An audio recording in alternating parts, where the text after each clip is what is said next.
matchup on this Sunday afternoon. Two guys in their mid-30s who have been doing this for a long time, and two guys, Buck, who throw so many different pitches. Yeah, they sure do. These are the types of pitchers I loved to catch when I was a player. Guys that really had to mix things up, and they both do it very effectively. Chris Bassett had a very good spring, and he is using a few more splitters than he has in the past. That's a great example of it right there.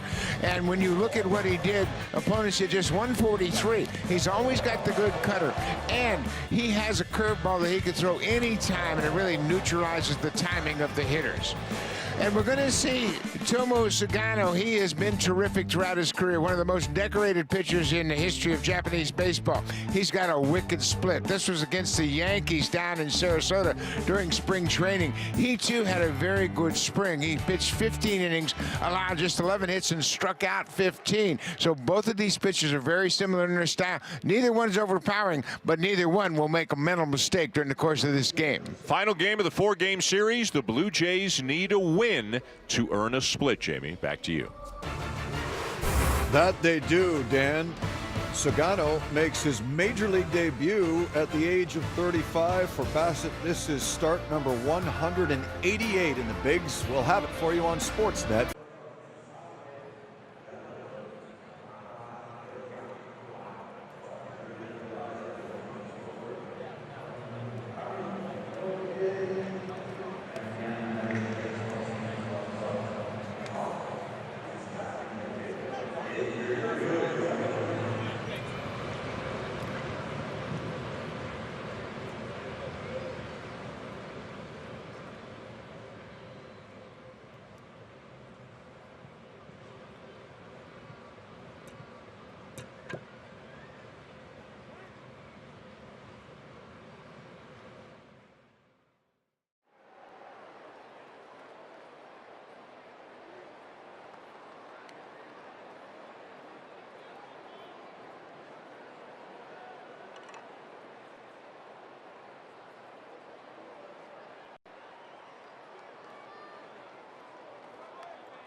Vegetarians?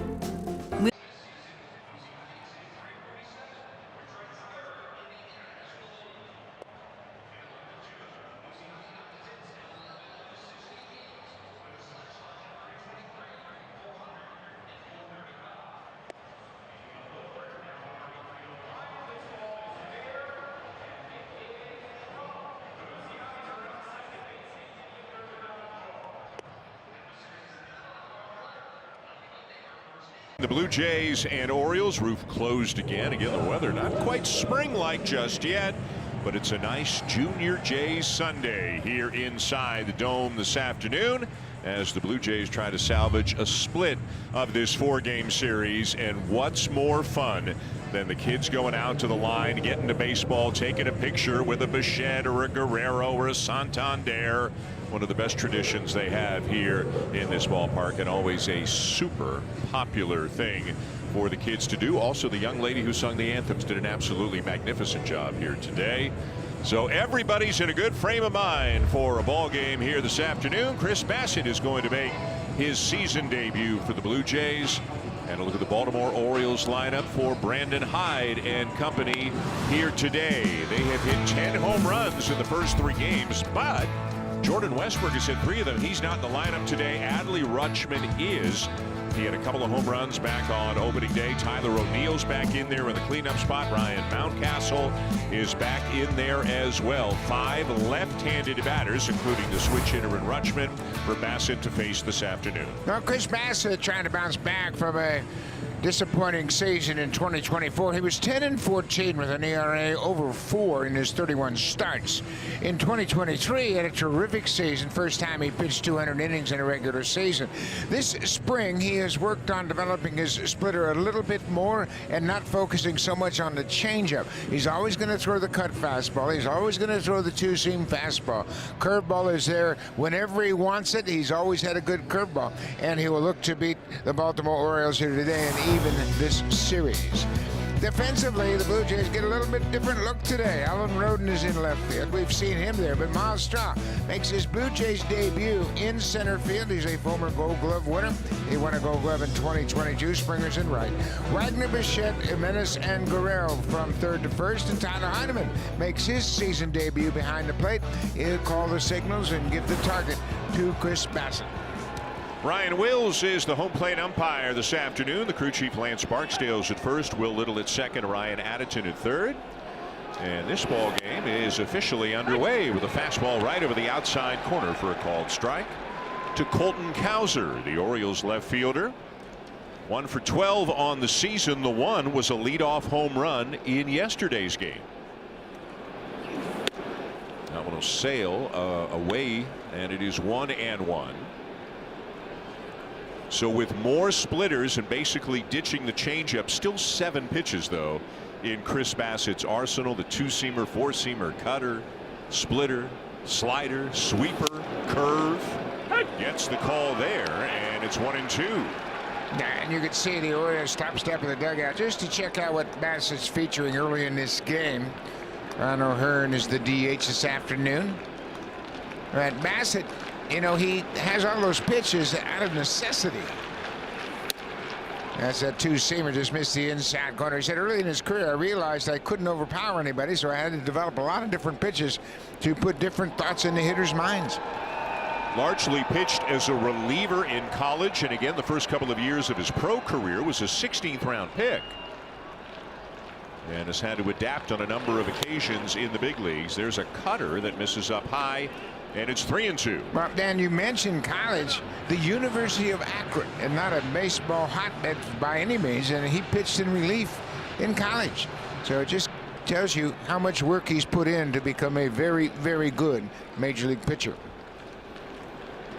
Full count on Cowser. And that's right on the inside corner for strike 3 call.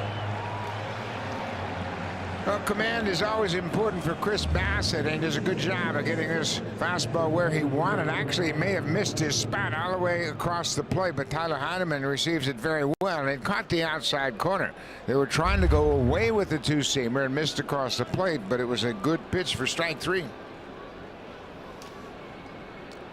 Now Adley Rutschman.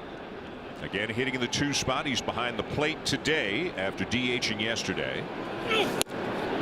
That fastball a little bit low for ball 1. Rutschman 4 for 12 on the young season. A couple of home runs. Those both came on opening day.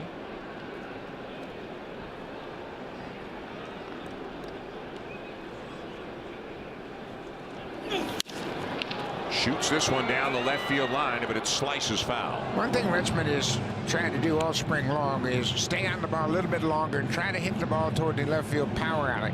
He did that in a game yesterday when he picked up his only hit. It was an opposite field double off Jacob Barnes, the first pitch that Barnes threw when he came into the ball game in the 5th inning. Switch hitter batting from the left side. Sharply hit, but right to Wagner at third, who will throw him out. 2 down. This is an interesting configuration of the defense on the infield with Wagner at third, and I've been impressed. Short time, of course, but he looks very comfortable over there. Last season, there was some concern about his arm strength, but I think that was based on his knee. He had a balky knee, played with it all spring, and got it fixed in the offseason. He looks good so far. We'll tell you more about what he did defensively in the offseason to prepare himself for this opportunity as time allows. 2 down, and here's Ryan O'Hearn hitting in the 3 spot and DHing today for the Orioles. O'Hearn is the one guy with some numbers on Bassett. Nobody has seen him too much. O'Hearn is 5 for 11 with a home run in his career against Bassett.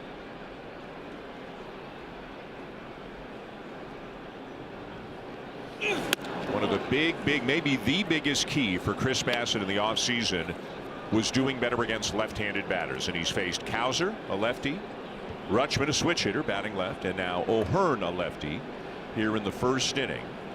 Tweaked some of his other pitches, added more of the splitter. The numbers against the righties were terrific last year, but lefties got to him quite a bit. Yeah, and that's why he incorporated that splitter. And you know what? It doesn't have to move an awful lot, but it can act like a changeup to left-handed hitters. And he's never been a real good changeup pitcher, but the splitter might give him that added dimension of messing with the timing. 3-1.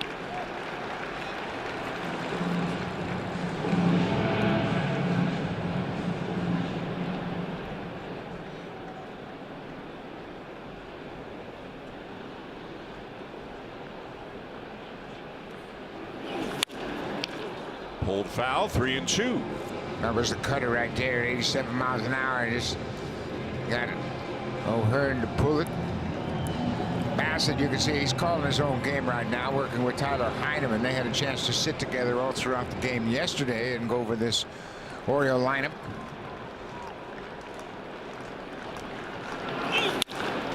And goes the other way for a base hit. O'Hearn is aboard. Over to cut it off is Rodin, and he'll hold him to a 2-out single.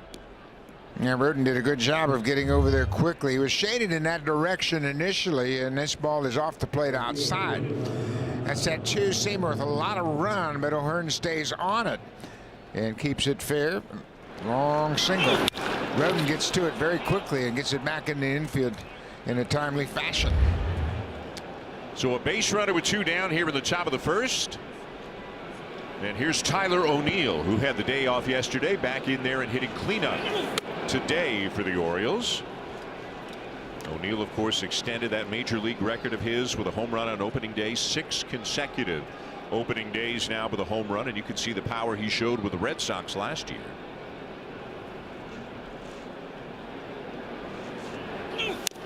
Swinging a foul back. He hasn't had much success against Chris Bassett, just 1 for 14 as he steps in the box here this afternoon against Bassett. But you can see what he's done against the Blue Jays. Last 2 years, 6 homers and 11 ribbies in just 15 games. Not nice of a Canadian guy to beat up on the. Come on, Tyler.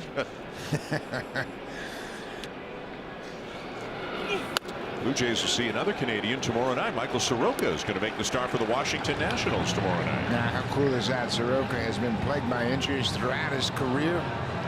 Just keep your fingers crossed that he can stay healthy for a full season.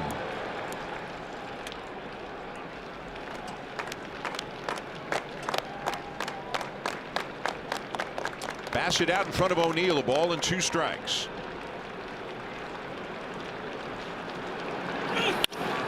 And a ground ball up the middle and through, a base hit into left center. The runner O'Hearn on his way to third and in there just ahead of the throw. Going first to third with 2 outs as the inning continues for the Orioles. Well, that ball got through the infield in a hurry, and O'Hearn read it perfectly, running on contact. Rodden did a pretty good job of getting over to this ball. You can see another two-seamer, and it's up and out over the plate, and O'Neill pulls it past Bo up the middle. It scoots right past him, and Rodden comes over. O'Hearn hustling around the bag, just beats the throw into third. Another good throw from Rodden. He has been impressive with his ability to make strong throws. So first and third, 2 down, and now Cedric Mullins, the center fielder for the Orioles. And he's off to a good start this year. Up and away, ball 1. Mullins had a couple of home runs back on opening day.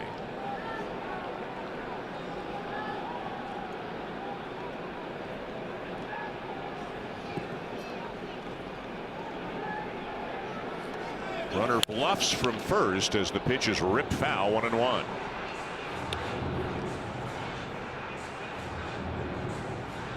Now O'Neill, he really put on a good bluff right there. He had no intention of running in my mind, but he wanted to create some movement. Watch Bo at shortstop. Look at how Bo has to vacate his position. That really opens up the left side for Mullins, and I think that was part of the reason that O'Neill broke, just to create some movement on the infield.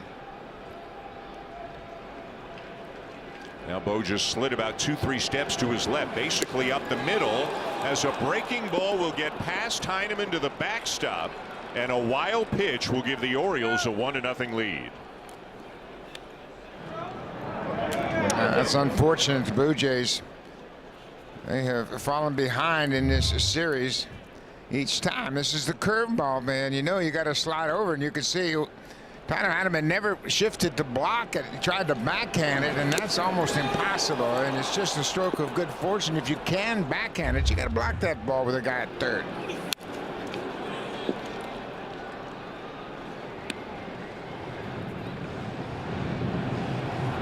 You know, you call a curveball, and the only place it's going to beat you is down to your right, and you got to be able to move over there and get your chest protector in front of it. Kirky's one of the best in baseball at doing that. Fly ball to center field. Routine for Miles Straw. And the side is retired, but the Orioles do score a run to take the early lead.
Certainly carried over from a very good spring into a hot start during the regular season is Bo Bichette. Went 4 for 4 yesterday, 2 singles, 2 doubles, also drew a walk. He is off to a great start this year, up in the leadoff spot again. Andres Jimenez has hit 2 home runs already. Those are the only 2 homers the Blue Jays have. And again, at the bottom of the order, the first starts of the season for Tyler Heineman and Miles Straw, and a major league debut for 35-year-old Tomoyuki Sugano. Sugano has been a highly decorated pitcher in his 12 years pitching in Japan. Pitching for the Yomiuri Giants, and they are based in Tokyo. Basically, they're the New York Yankees of Japanese baseball, and he came up in 2013 to start his career. I spoke to him the other day through an interpreter. I said, what will it mean for you to make this start? He said, it's the second chapter of my baseball life. The first one awfully good, as you said earlier, one of the most decorated pitchers in Japanese baseball history. He is not overpowering, 92, 93, but like Bassett, a lot of different pitches. Really has a very good idea of what he's doing out there. 2-0. Yeah, when you're facing a guy that you've never seen before, I don't care how much video you see, you want to see what he's featuring, where his ball comes out, where it's a release point, what kind of spin he has on his splitter. And Bo's done a good job of giving him a once over here. A cutter that misses outside, it looked like, and it's 3-0.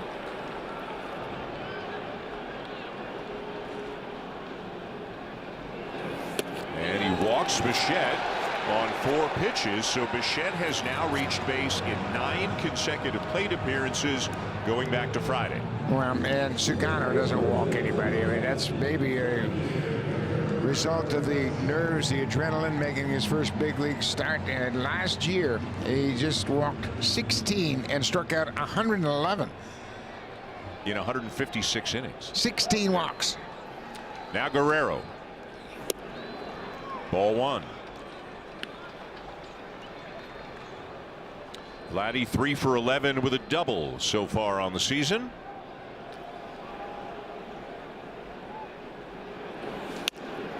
And the first strike of Sugano's regular season big league career. It's 1-1.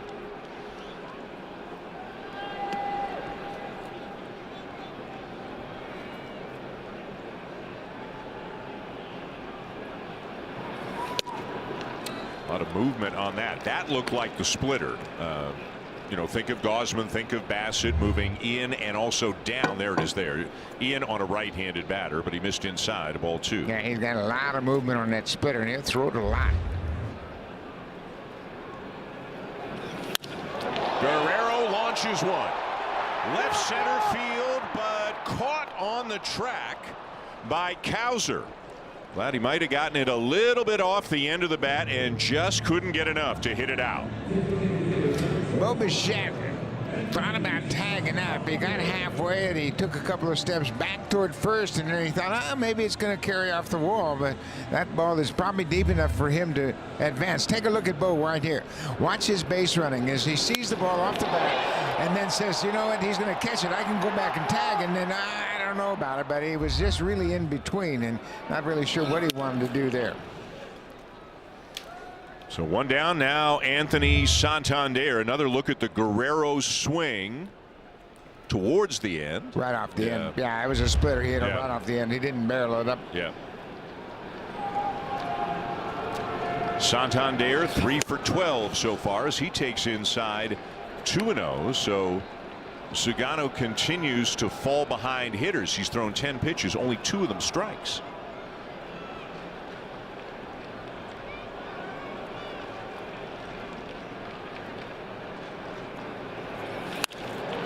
Line drive to right field, but caught as O'Neill charges in and over to his left to make the catch. 2 down. Yeah, there's another splitter that Santander was out in front of just a bit. He hit it off the end of the bat. O'Neill, a Gold Glover in right field. He does a terrific job of getting to this. This looks like it has a chance to drop. You can see another hitter out in front hits it right off the end of the bat. Sugano said, ooh, that almost got down. Out number 2, and now Sugano will face Andres Jimenez. Again, Jimenez with the only 2 home runs that the Blue Jays have hit so far. He is the 7th Blue Jay to hit 2 home runs in his first 3 games with the team. No Blue Jay ever has hit 3 home runs in his first 4 games. At the knees with a breaking ball for a strike. Yeah, that's the first curveball he has thrown here, and that'll kind of get him back into rhythm. You call a breaking ball, and pitcher has a tendency to really make sure he executes and gets it all the way through his delivery with that pitch. And a base hit into left center. It is cut off shy of the track as Bichette comes around to third. It'll be a double for Andres Jimenez. 21 doubles a year ago for Andres, and this will be his first double this season. Another splitter. That's been the pitch that he's used the most in this inning, and that's a pretty good pitch down out over the plate.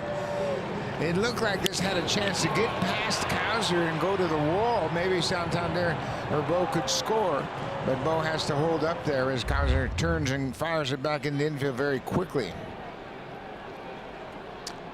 Two in scoring position now, two down, and the batter is George Springer, up a spot in the lineup today because Alejandro Kirk is not in there. Inside with a fastball, ball one.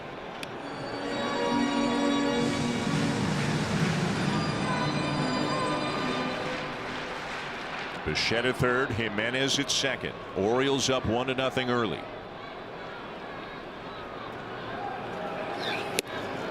Swing and a miss, 1-1. Oh, pitch right out over the plate. He had a good cut at it, but couldn't connect.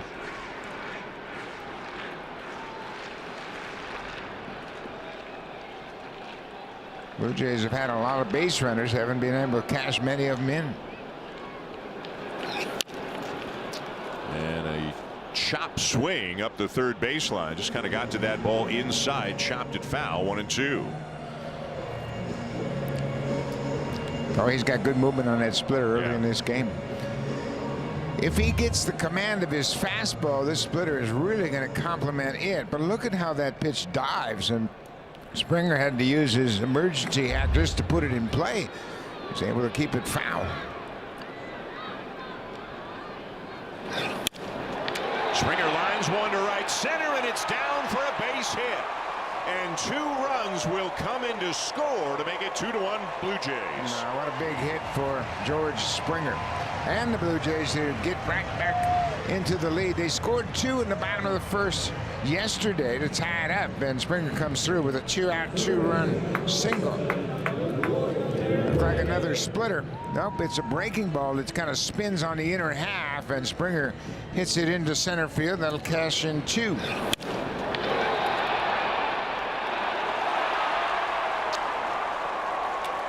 So a 2-out base hit to drive in a couple. That's what this offense has needed. They take a 2-1 lead here in the bottom of the first, and now Will Wagner gets his first look at Sugano.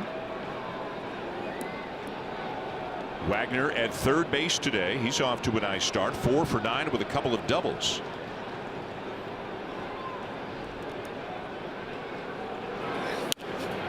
Got jammed there, and it's 0-2.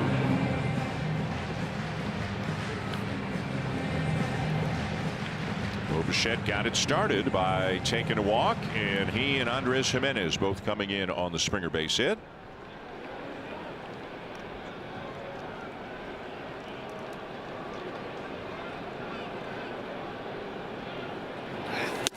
And a swing and a miss at a fastball up. Sugano gets Wagner. But the 2-out, 2-run single by George Springer gives the Blue Jays a 2-1 lead at the end of an inning on this Sunday afternoon here at the ballpark.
To Rogers Center. Well, in case you missed it on Blue Jays Central pregame show, Max Scherzer has been placed on the IL with right thumb inflammation a morning after he was removed from his Blue Jays debut with what the team told us was right lat soreness. Scherzer telling me postgame that the lat is absolutely 100% related to that lingering thumb issue he had during spring training. Now, Scherzer felt tightness in the lat while warming up in the bullpen, and and gave pitching coach Pete Walker a heads up saying, quote, something might be happening.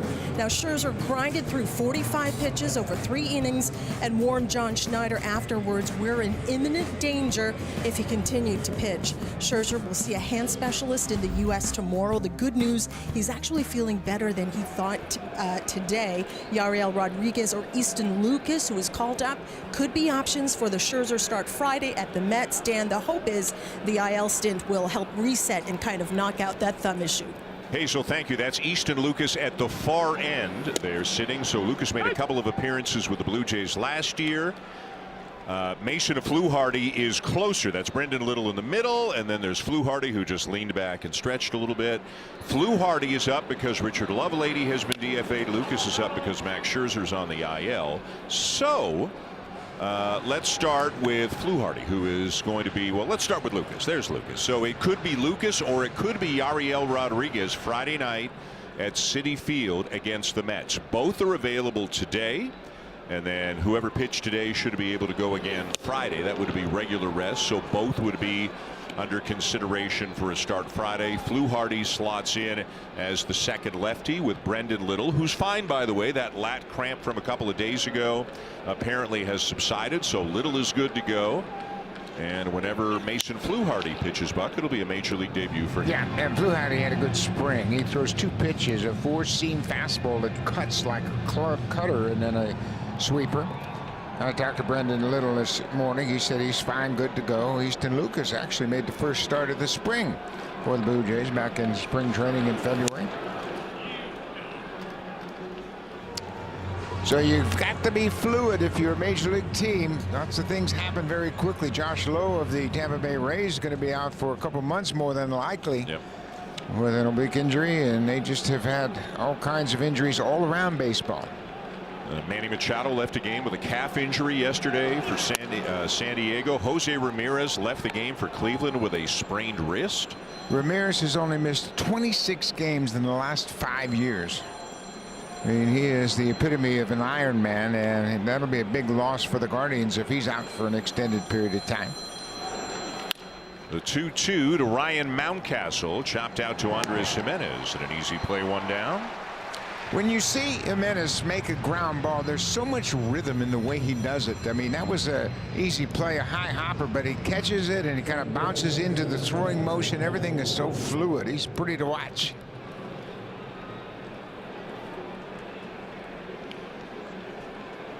One down. Here's Jackson Holliday. In the air to very shallow right center field, and it drops. Hit it into no man's land out there for a base hit.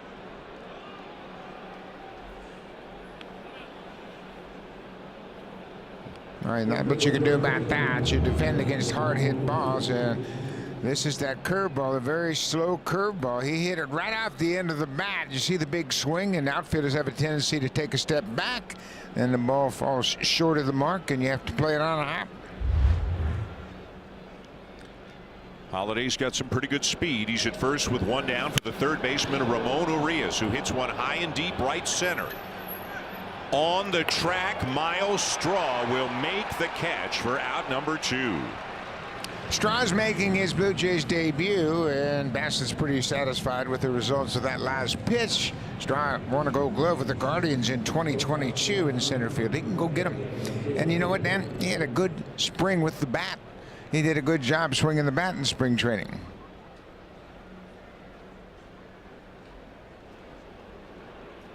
One of the big reasons why he made the team. They know what they're going to get with the defense and the speed, but especially with Dalton Varsho out. There's some playing time there for Straw.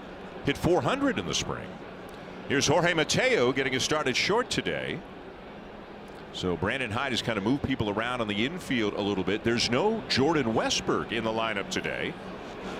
Guy who's pounded out 3 home runs in the first 3 games. Don't know if there's any kind of a physical issue or not, but remember, there's no Gunnar Henderson, and today there's no Jordan Westburg. Yeah, man, that's fine with the Blue Jays. Brandon Hyde can keep him right there all game long if he wants to. Good sweeper right there, swung on and missed. 1-2. And that's one of the reasons, that pitch there, why Bassett has had more success recently against righties than lefties.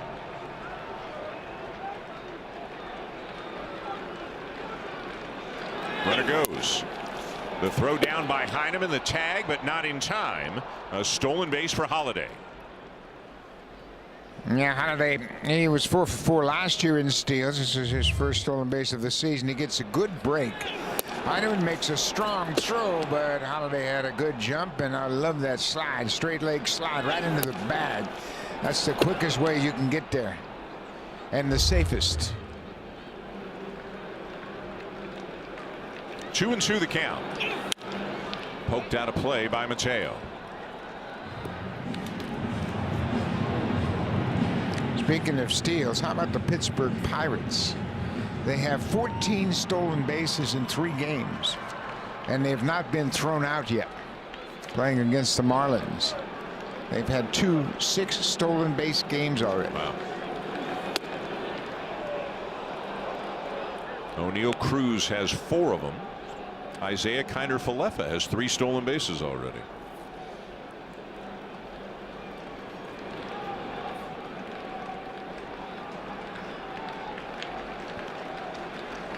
Full count.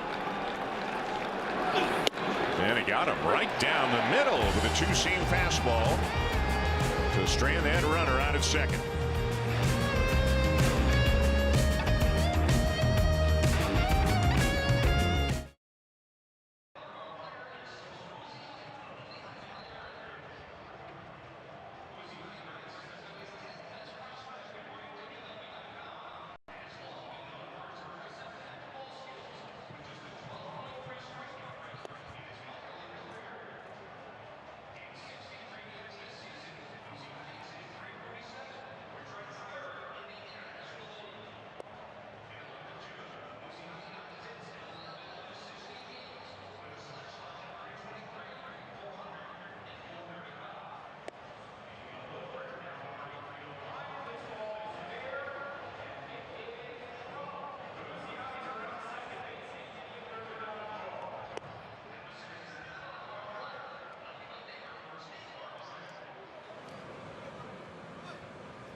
The equivalent of 2 Cy Youngs in Japan, 3 MVPs, and also a big star on the international stage.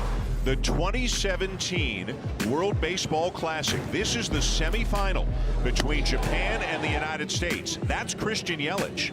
That's Adam Jones. That's Nolan Arenado. And that's Nolan Arenado again. 6 innings, 1 unearned run in a game that the USA would win, but point being, Sugano, and granted this is 8 years ago, so he was 28 years old then, and maybe closer to his peak, to his prime, but pitched a great game against a United States All-Star team. Yeah, and then he said that was the series, the WBC in 2017, that made him realize he wanted to pitch in the majors, because he had so much success against all those Major League All-Stars that he said, you know what, I want to go over and pitch in the majors. He had a deal worked out in 2020 to come over, but then COVID hit and shut down all the baseball, so he stayed in Japan for 2 more years, and now here he is.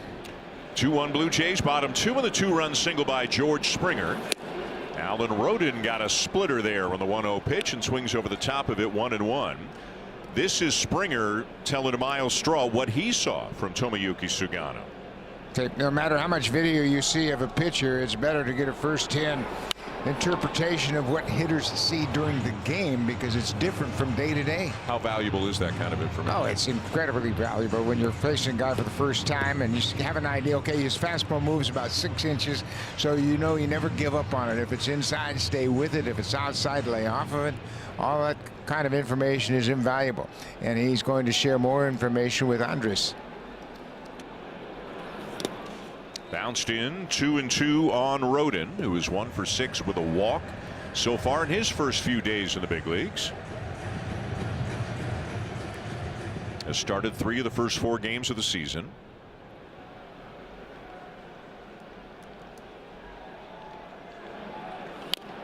Didn't get the split on the 2-strike pitch. Got a breaking ball and fouled it off. Well, Sagano, much like Bassett, is going to react to what he sees in a particular at bat. If he sees a hitter staying back and staying on his off-speed pitches, he's going to elevate the fastball. There's the splitter, and that's going to stay fair, and the out will be made by Mountcastle. 1 down. Boy, that was a tricky play for Mountcastle because it was really close to hitting that bag. Yeah. If it hits that bag, no telling where it's going. And you can see Mountcastle talking to the Orioles dugout, saying, man, that was tougher than you think. Watch where this ball bounces. Right next to the base. And if it hits that base, it's going to kick toward the infield. But he stayed with it. And fortunately for Mountcastle, it missed the first base bag. Now ball 1 to Tyler Heineman, getting his first start of the season. As you all know, Alejandro Kirk is going to get the vast majority of the job. But these days, the vast majority of the job behind the plate probably means between 110 and 120 starts, something like that. So, you know, that would leave in the range of 40 or 50 for Heineman. Kirk would be available to pinch hit today.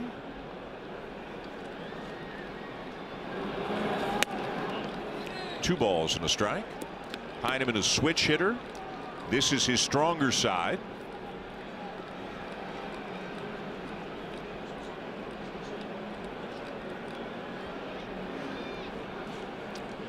Had some time with the Red Sox in addition to the Blue Jays last year as he grounds one up the middle and right at the shortstop Mateo for out number 2.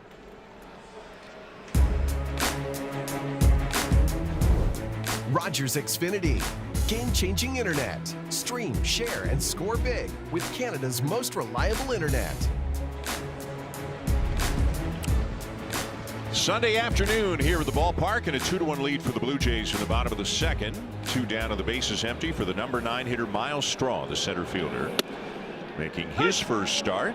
The guy the Blue Jays picked up and took on most of his contract in order to acquire international cap space that it's felt like they intended to use to try to get Hiroki Sasaki. That didn't work out. They bring in Straw, and as Buck said, he had a really good spring and maybe opened up some eyes. And with Dalton Varsho on the IL, a little bit more room in the outfield. Straw, a terrific defender, a Gold Glover 2 years ago with Cleveland, but spent almost all of last season at AAA. Talked to him at the workout the day before opening day, and he was, after having been a big leaguer for a few years and spending almost all of last year at AAA, just incredibly grateful and appreciative to be on a major league roster again at the beginning of the season, not taking anything for granted. And he had his first major league hit in this ballpark. He was with the Houston Astros back in 2018 and came up with a single off Joe Biagini. Remember Joe Biagini? Joe Biagini. How could you ever forget Joe Biagini? No, he was awesome. And he had a great rookie season for the Blue Jays, and it just didn't last as long as he had hoped. Up and away, 2-2. Miles Straw has speed too, and not only is he a great defender, he's a stolen base threat. He's got 89 career steals in 105 attempts, including a 30 stolen base season in 2021. And he'll ground one out to second, scooped up by Holiday, and the Blue Jays go in order in the bottom of the second. 2-1 Jays at the end of 2.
Back to Rogers Center. It's the first Junior J Sunday of the season, and it's great to see the families filling the ballpark. They're having lots of fun, and really there's something to do for everyone here. We've got the game going on, we've got activities, face painting prizes, and so much more. And here is a reminder that after the game, kids that are 14 and under can run the bases just like their favorite Jays players. I feel like this is the perfect way to spend a Sunday afternoon at the ballpark, but let's get back to the game. Dan, back to you. Emily, thank you very much. I noticed, Buck, last year I think Emily challenged us to a race around the bases, but she's not throwing that out there this year. And with each passing year, it's more and more in her favor. Yeah, but you know what? If she does that, I'll leave that over to you. Oh, boy. I don't like either of our chances.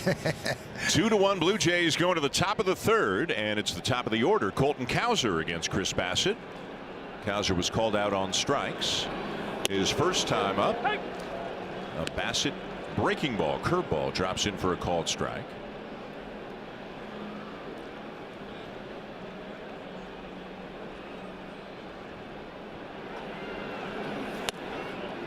And then just off the outside corner with the knees with a splitter, 1-1.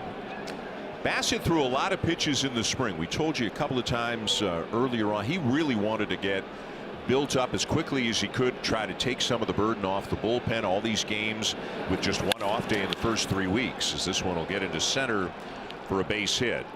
He threw 85 and then 92 pitches his last 2 spring starts. So if he is pitching well, he is fully capable of getting over 100. And I think if he says to John Schneider, hey, I'm good, you can give me another inning, I think Schneider's got a lot of trust in how Bassitt tells him he's feeling. Yeah, man, he does that with Barrios. He'll do that with Gausman and Bassitt as well. They're all experienced. They're all veterans. They know their body well. And at the same time, when they say, I'm done, John will listen to that, too. Adley Rutschman, the batter. He grounded out his first time up. Just saw some communication between Wagner at third, Bichette at short, Jimenez at second. Again, they're kind of in a shift. Bo's not allowed to be on the right side of second, but they're way swung around to the right. And the responsibilities are a little bit different. If you hit a ball to this guy, who covers the bag? You know, Wagner's got to know who's going to the. If there's a ground ball to Wagner, he's going to Bichette. He's not going to Jimenez. Right. So just everybody making sure they understand the responsibilities.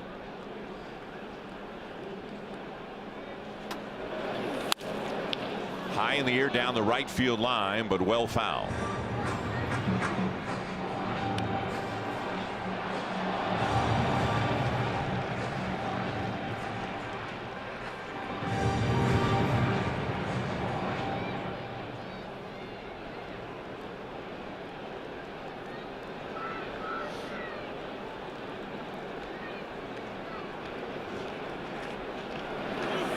Swing and a miss. Got him on a cutter up and away for out number 1. And we bring in Hazel May.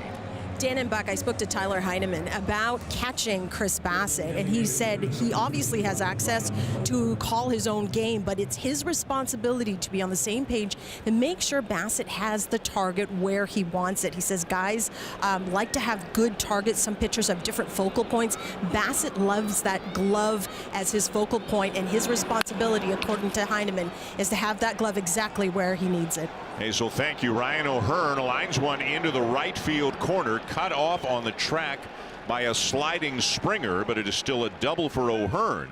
And the Orioles have runners at second and third. George did a good job. If that ball gets all the way to the fence, he is probably going to have trouble stopping the base runner Cowser from scoring. This is a breaking ball that's hooked, and George was way over in the right center alley. He's got a long run. You can see he slides to cut the ball off before it gets to the wall. Cowser's thinking about scoring, given the way the outfield defense was set up, and Springer quickly gets it back into Menace. Terrific play by Springer and right. Now Tyler O'Neill, second and third, 1 out. The Blue Jays have the corner guys, Guerrero, and to a bit of a lesser extent Wagner, in a bit. The middle infielders are backed up, so a ground ball up the middle gets a run home. You can see some gaudy numbers early on this season for O'Neill in limited at bats. Had a base hit his first time up today. Breaking ball for a strike, 0-2. Yeah, and one thing that Bassitt does very effectively is he really messes with the hitter's timing, going back and forth with velocity. And he's got such a wide variety of pitches. They all come at different speeds, and the hitters are always back and forth. And that's what you want to do as a pitcher, disrupt their timing.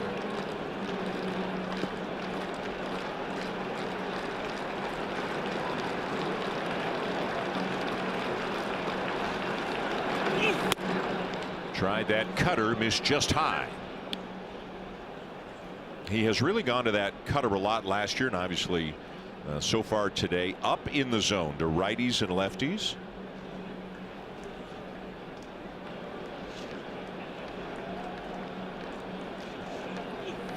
Swing and a miss. Back to the sweeper to get him 2 down.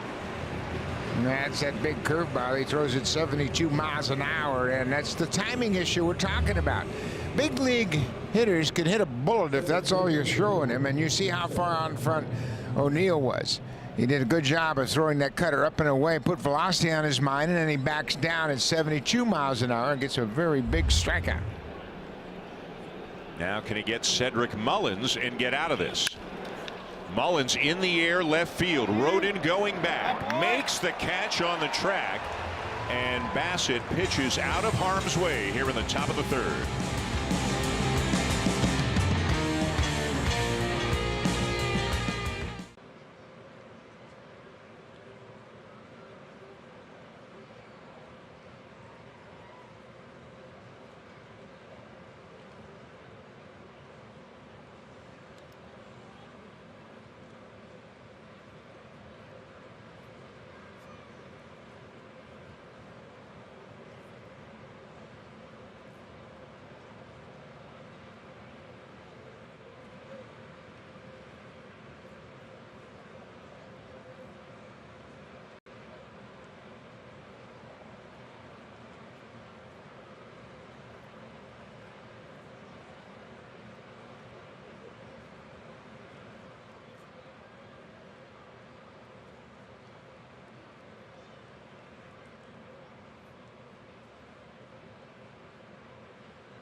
Download the app for the latest odds on today's baseball games and see why it's never ordinary at Bet365. Bo Bichette's going to lead it off here in the bottom of the 3rd. Bichette walked and scored in the 1st, meaning it is now 9 consecutive plate appearances during which Bichette has reached base. 6 hits, 2 walks, and a hit by pitch. That is 3 shy of the Blue Jay record. Lyle Overbay has the record. He reached in 12 consecutive plate appearances back in 2008. Yeah, Rance Mullins, Paul Molitor, Jose Cruz Jr., Carlos Delgado, and Josh Donaldson have all reached 10 straight plate appearances. Started in the 4th inning in yesterday's game. Checked that 2 days ago. 4th inning, he reached a single, got a single in the 6th, got a hit by a pitch in the 8th. And the streak will come to an end here. A ground ball to second as Bichette is retired for the 1st out. Sagano has really gotten a grip on his command. He really struggled with his fastball early in the ball game. He walked Bo on 4 pitches to start the game, and he doesn't walk many people, but now it seems to be zeroed in. They're not expecting him to lead the rotation, just to be a good part of it. Competitive innings keep them in games, and in fact you can say that really about their entire rotation. They're missing the guy who probably would have been their number 1, Grayson Rodriguez, who's got a bit of an elbow issue. He did throw in the outfield here today, but he's still got to ramp back up, so he's at least a few weeks away. And then with their offense, the rotation is set up like just keep them in games, let the offense do its thing. You know, how they would match up in the postseason against other number 1s and number 2s remains to be seen. But they can hit. You know, Sagano working with Rutschman behind the plate. There's Max. He's still engaged in the ball game, still trying to help his teammates, although he's on the IL right now. Talking things over with Springer. But to get back to Sagano and Rutschman, they're working together for the first time, obviously, and Adley Rashman told me that he and Zagano play golf quite a bit in the spring just so they get to know each other and kind of get a feel for it. He said Zagano's a pretty good golfer, too. And, of course, the Orioles had Koji Uehara a few years ago, the great relief pitcher from Japan. But they think that Zagano could be a valuable asset in this rotation, and he's really looked forward to this opportunity.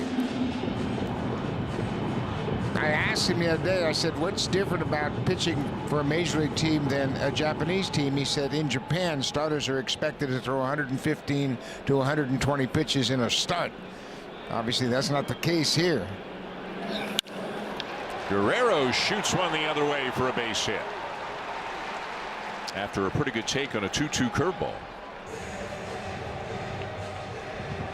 Well, he's in a good spot. He's swinging the bat well. That's that two-seam fastball that runs inside, but Votty stays inside the ball and hits a liner into right field. He's 1 for 2.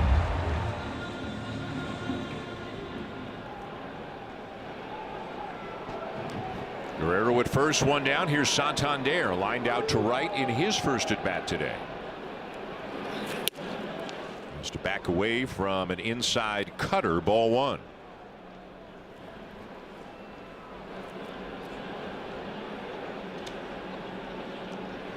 So his debut with his new team, these 4 games are against his old team, the team he spent 7 years with.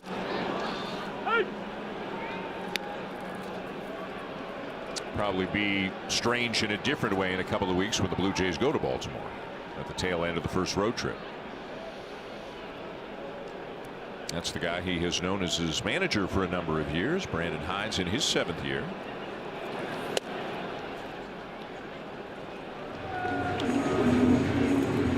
The reason they got him, this team needed power, and they hope he can provide that. And only Aaron Judge and Shohei Ohtani hit more home runs a year ago than Anthony Santander.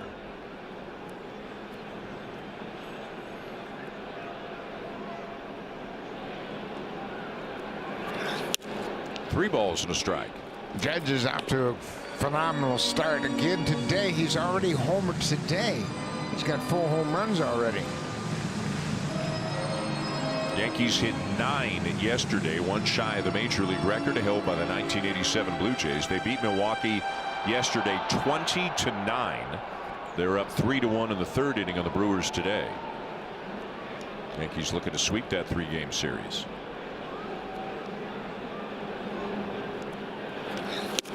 Swing and a miss, full count. Yeah, Zagano is really locating his fastball now, and he is zeroed in. He's never going to leave too many balls out over the plate, and once he gets command of that fastball, that splitter really plays up. Guerrero the lead, held by Mountcastle. And ball 4. Santander draws a walk, pushing Guerrero to second.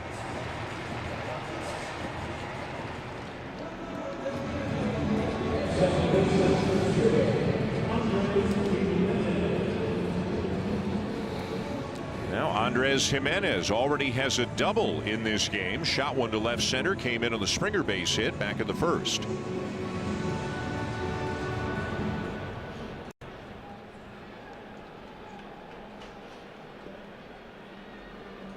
Urias in at 3rd. Pretty big hole on the left side between the 3rd baseman and the shortstop. Fastball in for ball 1. This is a guy, when you talk to the hitting coaches in the spring, you heard things like, we think there's more in there. We think he's more than he showed last year. Maybe not what he did in his huge year in 2022. But again, even if you split the difference, you're looking at a really good player. Yeah, and David Hopkins has liked what he has seen in his first few months with the Blue Jays, and Don Mattingly is the one that really picked up on Jimenez early, because Mattingly was managing the Marlins when Jimenez was coming up with the Mets, and Donnie said he's got a good swing. He's going to figure it out. 2-1.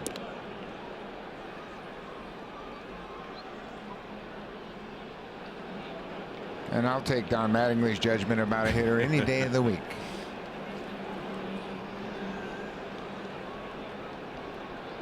Guerrero at second, Santander at first. And another fastball on the inside corner. 2-2.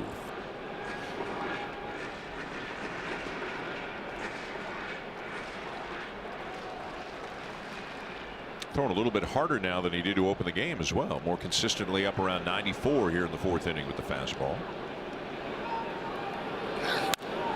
94 again. Yeah, and you just have to believe that 1st inning was a result of he making his major league debut.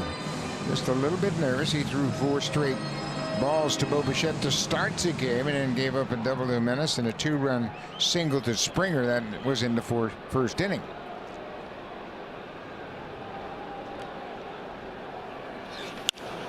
Line drive to center field, but it's carrying right out to Mullins for out number 2.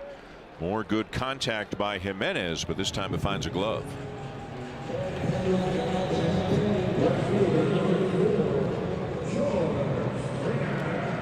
So 2 down, and it'll be George Springer.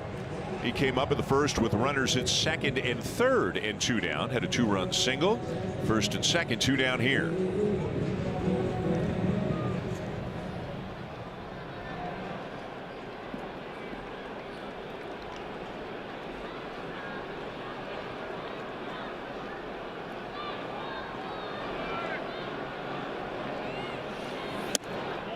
Takes it just off the corner, ball 1. There's a good take right there, and Springer obviously anxious to drive in another run here with Guerrero at 2nd and Santander at 1st. Laid off that breaking ball just off the outside corner.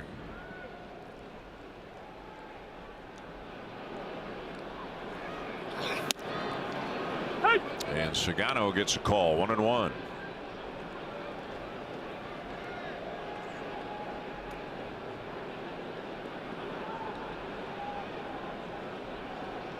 Chris Bassett, as is his custom, pacing in the dugout a little bit, waiting for his next chance.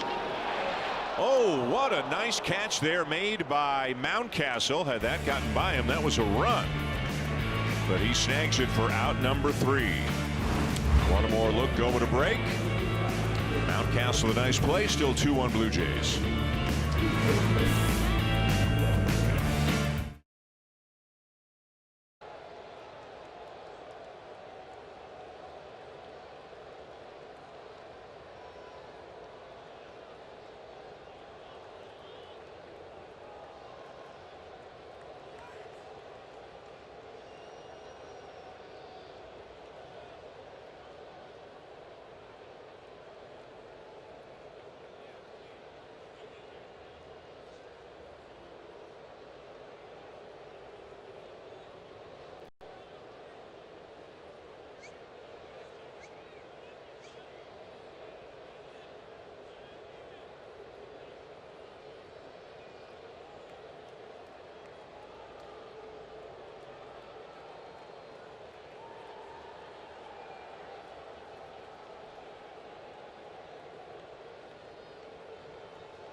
Really love about Chris Bassett is he takes the ball every 5 days and gives them some innings. He made 33 starts 2 years ago, 31 last year, 30 you can see with the Mets the year before he got to Toronto. So you've got this trio, Barrios, Gausman, Bassett. Each of them has made at least 30 starts each of the last 3 years. Yeah, and that's what a manager loves, knowing that when you give a ball to your starter, he's going to be out there for 6, 7, maybe even 8 innings. And these 3 have been the model of consistency. And Barrios has never missed a start in his big league career.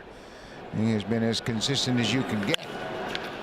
Brian Mountcastle slams the first pitch from Bassett here in the top of the 4th into left for a base hit. Talked to Gausman a couple of days ago about his first start. The velocity was really good, up around 96. He said, I felt good on the mound, and he said, just as importantly, I felt good the next morning when I woke up. So, you know, he said he had a good feeling coming out of the spring, but until You know, they ring the bell for real in the regular season. You never quite know how things are going to go, but he was really encouraged by that first start, and obviously in a better place than he was a year ago at this time. Yeah, he was really struggling to find his velocity last year, and it took him 5 or 6 starts before that velo jumped up where he was most effective. And this year is a different story. He got up there right away in spring training. Saw Jackson Holliday show bunt on the first pitch. Now fouls one off, and it's 0-2. It'll be interesting to follow his season and beyond. What type of an offensive player is he going to be? Is he going to, you know, be a high average guy with decent power, or maybe sacrifice some average for more power? Will he try to bunt for base hits? He certainly got the speed. Yeah, he had a couple of bunt base hits in spring training, and that's going to be part of his game. But I think he's going to be all of the above. I think he's going to be a good average hitter. I think he's going to have power. He's going to be a special player, especially if you can get that kind of production from second base. And he and Gunnar Henderson look to be a double play tandem for a long time. Bassett ahead 1-2. And he gets him to chase that cutter up, and he rings him up for his 5th strikeout of the afternoon. Yeah, he's done a good job of mixing his pitches very effectively. He has really mixed in the cutter upstairs, especially to the left-handed hitters. And you can see how he gets to the side of that ball, and that gets a little bit of cut movement, and he elevates it. And you know, the velocity is one thing. It's down a bit from his two-seamer, but the movement is effective enough to get the strikeout. He didn't like that pitch. Misses down and in for ball 1 to Ramon Urias, who hit a fly ball to center in his first at bat.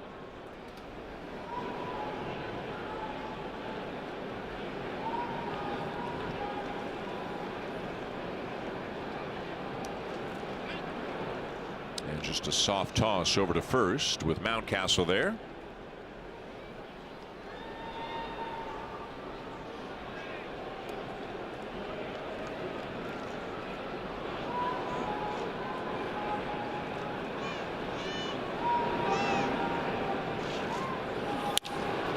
Up the middle, a base hit for Urias. Mountcastle will stop at second.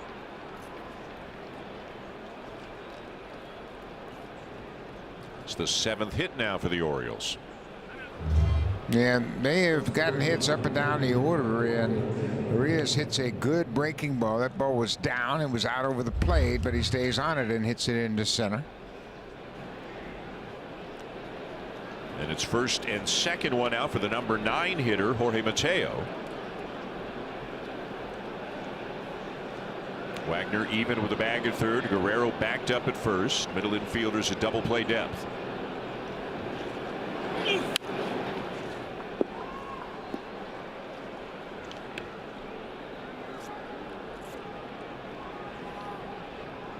That strikeout back in the second inning that Mateo suffered was on a fastball. He was just fooled. He couldn't pull the trigger on a fastball, basically right over the heart of the plate. That sinker runs in, a ball and a strike.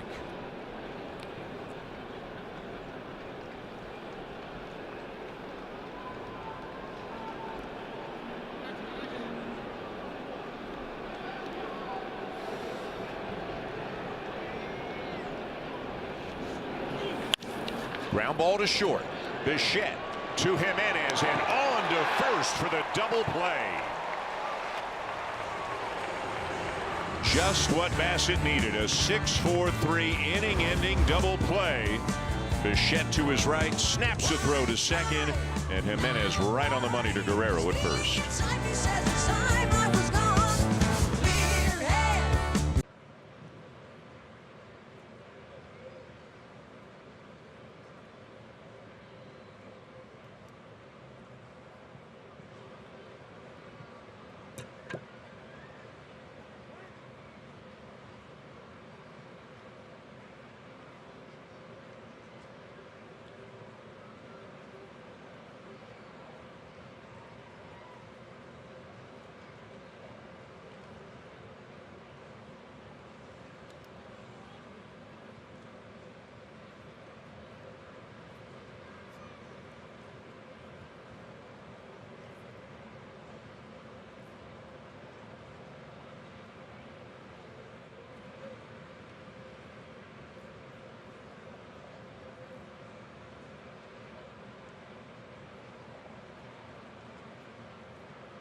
In the bottom of the fourth for the Blue Jays, came over in the Yusei Kikuchi deal last year. Impressed, but then had to be shut down. Knee surgery, healthy now, 4 for 10 with a couple of doubles this season. What do you like about his swing? Well, it's a very quick, compact swing, and he knows he's not going to be relied on for power, but he's going to be a guy that has to put the bat on the ball. He's going to get his share of doubles, there's no question about that, but he can hit line drives all over the ballpark, and he's not going to strike out a lot because he's so quiet at the plate. He doesn't have to commit to a pitch early to get the bat going because he understands he doesn't have to pull the ball all the time. So I think he's a good addition. I think he's going to get a lot of playing time this year, and I think he's going to get a majority of the workload over at third base. He has hit for a very good average all the way through his minor league career and in his still relatively young major league career. You know, if there's a knock on him, it's not a ton of power. And there are a lot of guys like Will Wagner who really have the hit tool, can put the ball in play, hit line drives. But if you don't have the power, you got to do a little bit more than everybody else in other areas as he grounds out to third here. But it sure seems like he is set to get a good deal of playing time. And then it's how you do. If you do well, he'll be in there a lot. Yeah, and I think he's got the ability at the plate to hit 280, 285 over the course of a season. And that's way above the major league average, down in the 240s. Alan Rodin's second look at Sagano. Rodin grounded out his first time up. Fastball down the middle. Haven't seen a lot of four-seam fastballs there from Sagano. That one down the middle to get Rodin started with a called strike.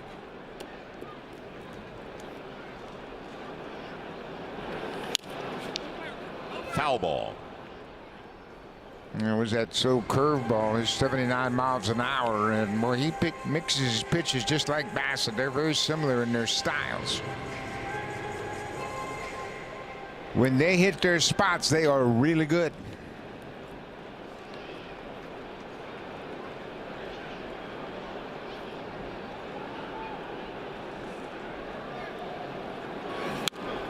Elevates the fastball. Rodin got a piece of it.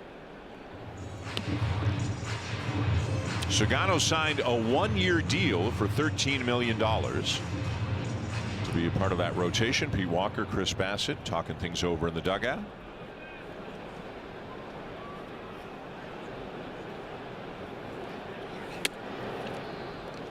Now, Sagano, we mentioned he played 12 years for the Yomiuri Giants in Tokyo, and his first manager was his uncle.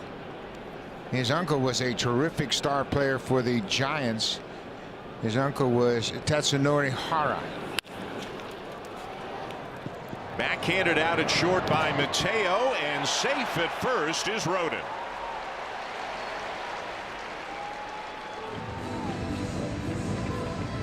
Should be an infield hit for Alan Rodin as the shortstop has to throw on the run. Mateo's throw is to the outfield side of the bag, and Mountcastle can't come up with it. Indeed, it is an infield hit for Alan Rodin. He's aboard with one out.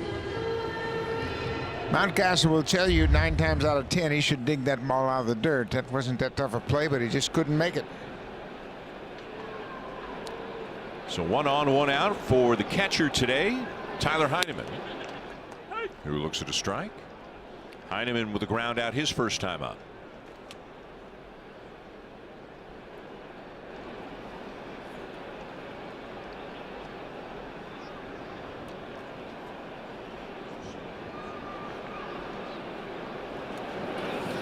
So because we have such easy access to information, you know, at our fingertips all the time, I was curious, how fast did Alan Rodin get down the line? And it's measured by sprint speed, feet per second.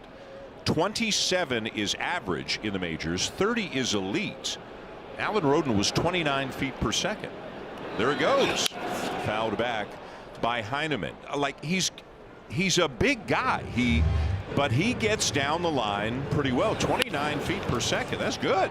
Yeah, he really is a good all-around player, a lot better than people were led to believe when he got here. He plays well in the outfield. He throws the ball very well. We know that he has good at bats, and now we're understanding just what a good base runner is. Stole 14 bases in 15 tries in the minors last year. So not a burner buck, but a guy who can score from first on a double, from second on a single, isn't going to hold things up at all, steal a few bases, beat out a few balls on the infield. Well, you saw earlier in this at bat with Heineman at the plate, they started Rodin at first. I wouldn't be surprised if they start him right here. 2-2. Sagano is always around the plate. Start the runner, create some movement on the infield, and maybe you'll find a hole for Heineman. Not going, and it's popped up. Urias, the third baseman, to make the play. 2 down.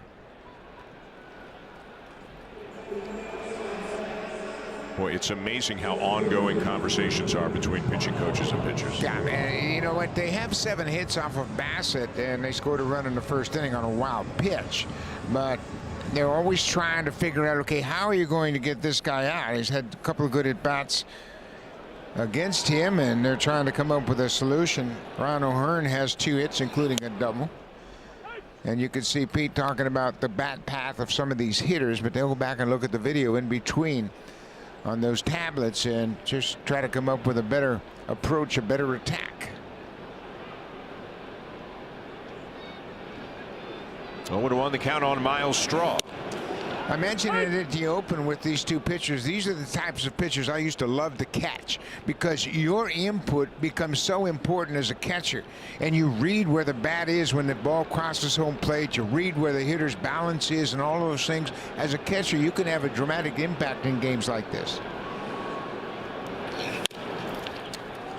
Bounce to the right side, and Straw and the Blue Jays are retired. End of 4 here with the Rogers Center. 2-1 Blue Jays.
Rogers Center. Now, I had to take a little bit of a quick break from all the fun of Junior J Sunday and Dan Buck. Don't think I forgot about our Run the Bases challenge. That'll come later in the season. But right now, I'm here at Heinz Club 328. It's a brand new space designed with Jays fans in mind. Lots of cool things in here, but I think my favorite thing is the view and the sight lines. We got to take a look over here very quickly. It doesn't get much closer to the action than this right here. It's something Jays fans have got to experience for themselves. But for now, let's get back to the game. Dan? Emily, thank you. You can see that's George Springer through the chain link fence there out in right field. The 328 club down the right field line. The biggest change from last year to this year at the Rogers Center. 2-1 Blue Jays top 5. And top of the order, Colton Cowser. 1 for 2, had a base hit his last time up.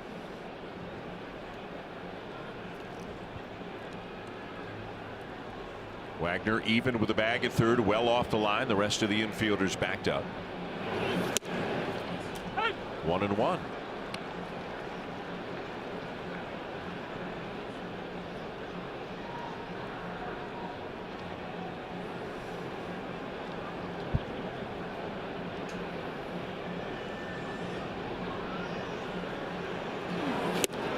Good breaking ball, 1-2. Yeah, that curveball has been a great pitch for him, and it always has been. It's one of those pitches that he has so much confidence that he can throw it when he's behind in the count, when he's ahead in the count, and the hitters just can't wait long enough. I mean, that's not even a BP fastball velocity. It's under 60 under 70 miles an hour from time to time, and it's just tough to lay back on. And then that two-seamer at 91 probably looks even harder than that. A foul off by Cowser.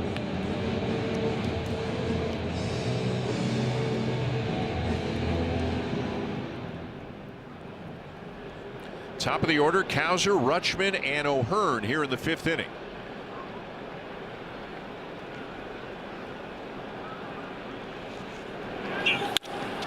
Hit sharply. Nice play by Jimenez, and he'll throw him out. Well, defense is such an important part of the ball game for Chris Bassitt, or any pitcher for that matter. Bassitt got a double play last inning to end the 4th, and right here, that's a potential base hit to start the inning from the leadoff hitter. Cowser's denied another base hit as Jimenez makes good play, and once he's got it in his glove, you're out. 3 gold gloves for Andres Jimenez out at second base. Here's Rutschman. A ground out and a strikeout for Adley Rutschman.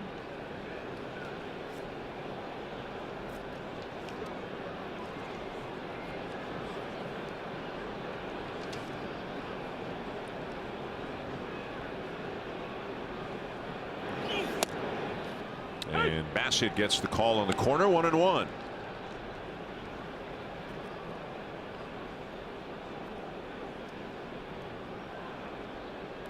Final game of a 4-game series. The Blue Jays will welcome in the Washington Nationals tomorrow night. This one's going to drop into center. That'll be the 8th hit of the ball game now for the Orioles. Yeah, a couple of them have been flares, and Bassitt made a good pitch right there, but Rutschman got jammed with it, and he's so strong he's able to get it into the outfield, and it looked like it was another breaking ball. And it just out in front again. That's not a jam shot. He hit it off the end of the bat. That's the same type of base hit that Jackson Holliday had back in the 2nd on the same pitch. So a big spot here. Here's Ryan O'Hearn, tough left-handed batter. Already 2 for 2 in this game. Had a single in the 1st and a double in the 3rd.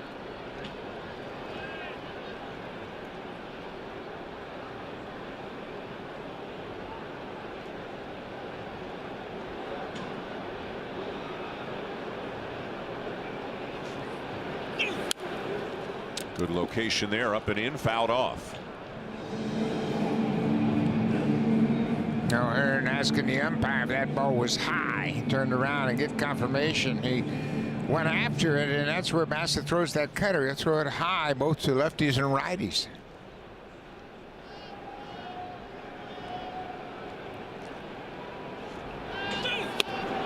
A little bit late there on that one. 1-2.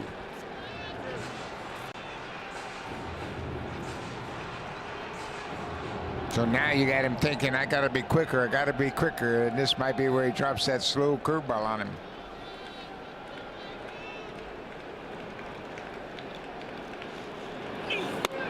Went upstairs again with the two-seamer that time. Watch Tyler Heineman when he gives his target. And Hazel May talked about it early in the game, how Heineman's very conscious of not giving that target too soon, but really giving Bassitt a good target. He just waits late to the last minute before he flashes that target. There it is.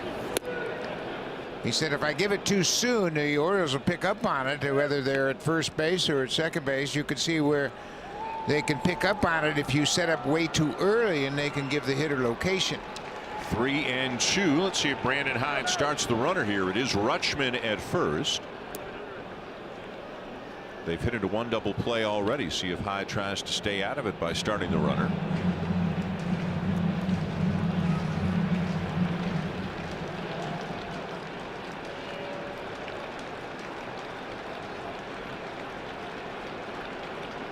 He's going, and it's fouled back.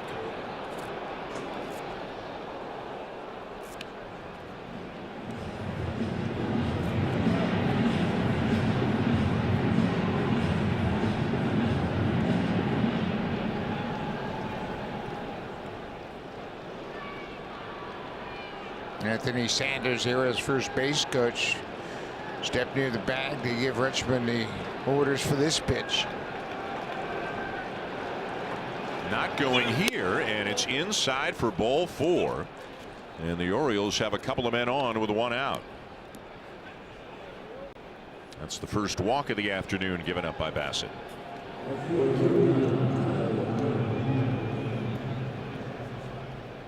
Up to 78 pitches now here in the 5th inning.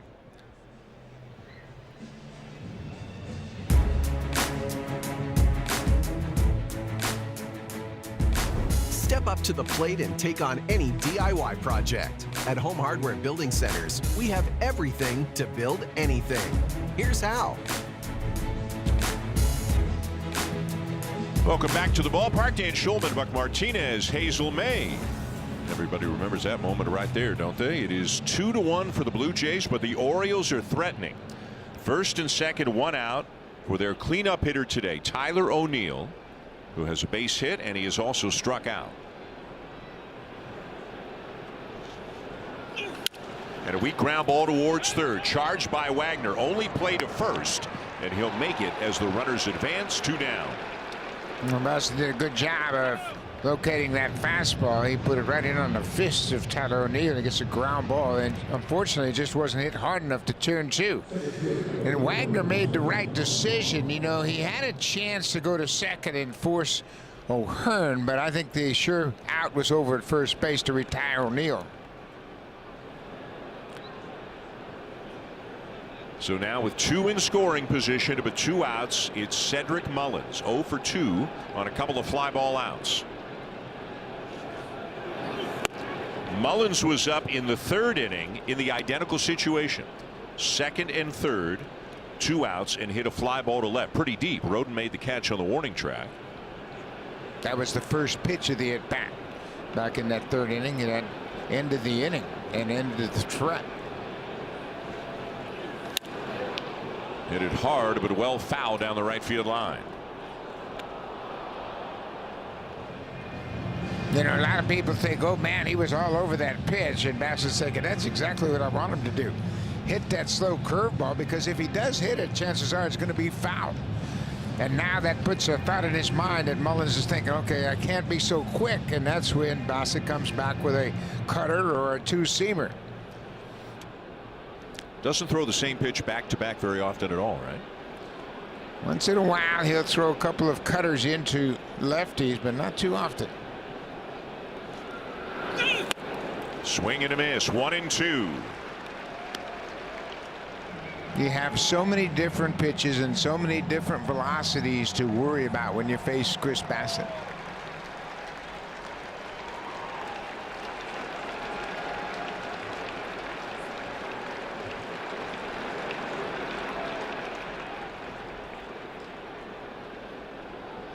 Wants to make very sure what pitch he is throwing in this spot. Yeah, and he wasn't satisfied with the pitch he had decided on, so he had to step off and start all over again.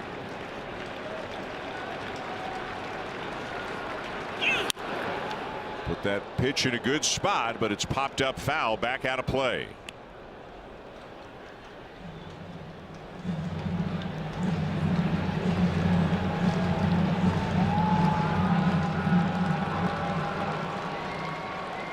Trying to pitch out of a jam again here in the 5th inning and maintain this lead.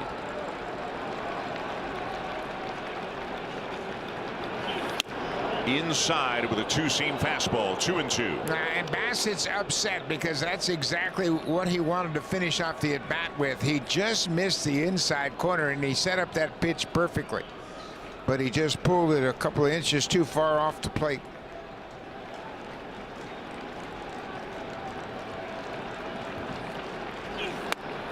Upstairs with a cutter, and now it's a full count. There is a base open. Ryan Mountcastle is the on-deck hitter. At third, Rutschman. At second, O'Hearn. He can throw him that slow curveball now and maybe get a chase. He threw it and got a foul off. Yeah, he's got base open, so he's got a little bit of leeway. A right-handed hitter on deck, even though it is Ryan Mountcastle. Bassett knows he doesn't have to really give in to the hitter in this situation. Boy, they're battling him, though. Up to 86 pitches now through 4 2/3. And just as we say that, Pete Walker's on the phone. So far, the Orioles are 0 for 6 with runners in scoring position. Bassett steps off. That's the second disengagement in this at bat.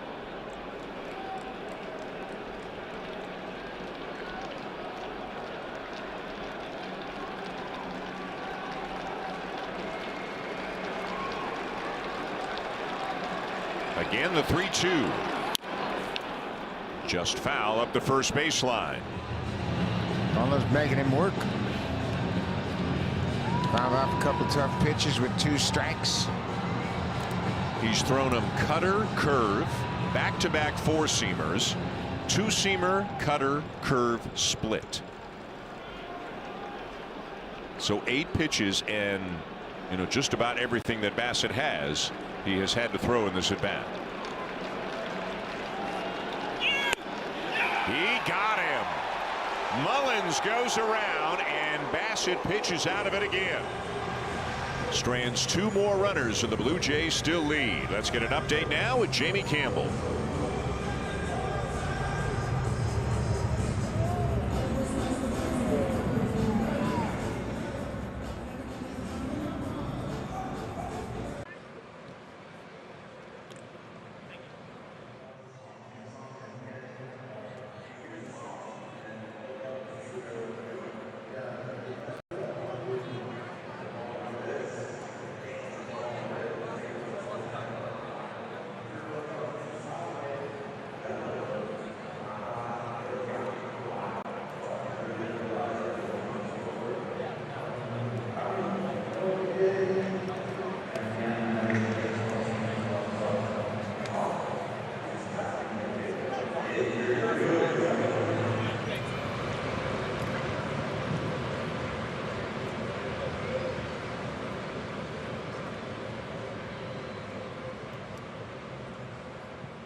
And there is evidently something going on with Tomoyuki Sugano. Brandon Hyde is out there, the pitching coach, Drew French, one of the members of the training staff for the Orioles, and Sugano's interpreter.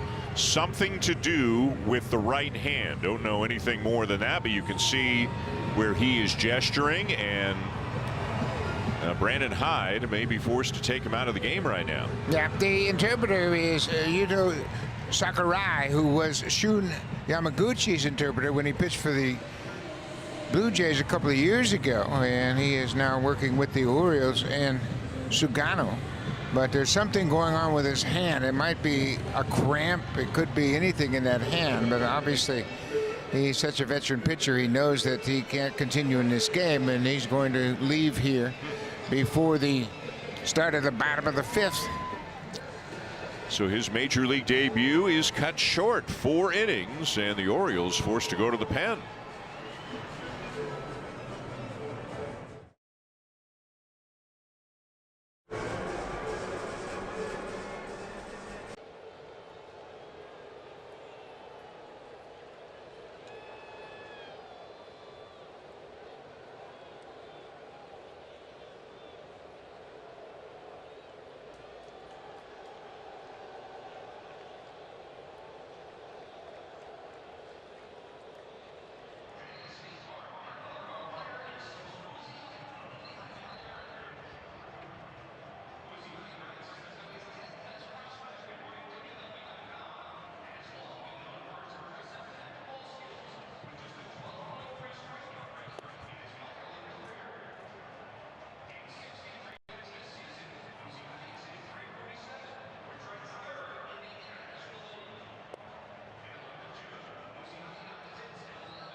Fans, get ready to score big with our City Connect Bomber Jacket giveaway presented by Enercare. Upgrade your City Connect Fridays wardrobe by being one of the first 15,000 fans who enter the ballpark on Friday, April 18th. Head to bluejays.com/promotions to get your tickets today. Dan? Emily, thank you so much. We go to the bottom of the fifth a little bit later than intended after Tomoyuki Sugano had to leave the game. It is 2-1 Blue Jays, despite the fact the Orioles are out hitting the Jays 8-4. And Brandon Hyde has brought Matt Bowman in from the bullpen. Bowman was just called up today. Albert Suarez, their long man, went on the IL today with shoulder inflammation. So Bowman was summoned from the minor leagues. He pitched with 4 different teams last year, including the Orioles. He's getting as much time as he wants to warm up because this is an injury situation. This was Sugano's first warm-up pitch when he came back in the 5th. Threw one and then said, you know what, something doesn't feel right. Yeah, I think he's getting a cramp in his hand. And he was waiting for it to relax and subside, but it evidently never did. It looks like his hand just cramped up on him, and he couldn't continue, so Brandon Hyde had to go to the bullpen. And they saw Bowman last year, as Dan mentioned, and he bounced around quite a bit. Top of the order, Bo Bichette. First pitch swinging, and he bounces one up the third baseline. Bichette has walked and scored and grounded out. Both Blue Jay runs came back in the first. Bichette the walk, a 2-out double by Andres Jimenez, and then a 2-run single for George Springer. Out of play right side, 0-2. Lou Iannotti, the assistant hitting coach, going over Bowman and his repertoire, what he might feature against this Blue Jays lineup. He graduated from Princeton University, and he is originally signed with the Mets. He's been with the Cardinals, the Reds, the Yankees, the Twins. He's been around.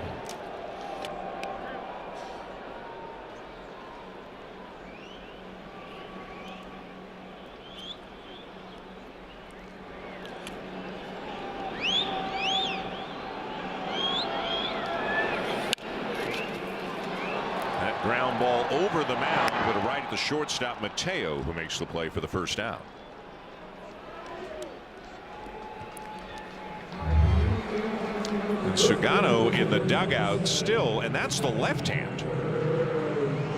It was the right hand, the pitching hand, that was bothering him on the mound, but maybe, who knows, maybe he's just dehydrated and cramping up overall, but whatever it is, it was enough to knock him out of the game.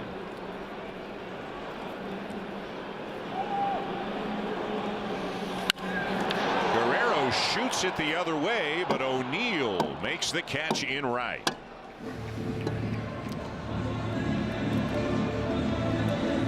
O'Neill got a good break on that ball. You could see how he went down on one knee. That ball was getting up into the lights above the Blue Jays dugout, and he had to get a real good angle on to make a catch. Well, he hit a ball hard there in the right field in the third for a base hit. That time it wouldn't get down.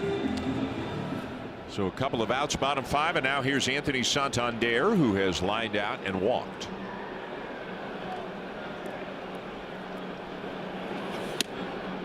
Hey.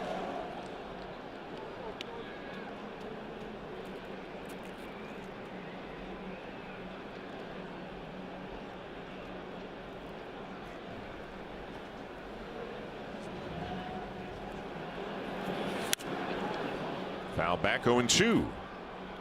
Well, there's been some activity in the Blue Jay bullpen. Yariel Rodriguez was up for a few minutes ago. He has stopped throwing, and now Brendan Little, who, as we told you earlier, he's okay after that lat cramp situation a couple of days ago. We'll see what happens if Bassett comes back out. The first batter is Ryan Mountcastle, a right-handed batter. So maybe Bassett gets the one. Bassett still looks like he's in game mode right now. And you know what? 3 of the next 4 batters in the Orioles lineup are all right-handed, so I'd send him back out there. And it's the bottom of the order. Yeah. So. Ooh! How did he get out of the way of that?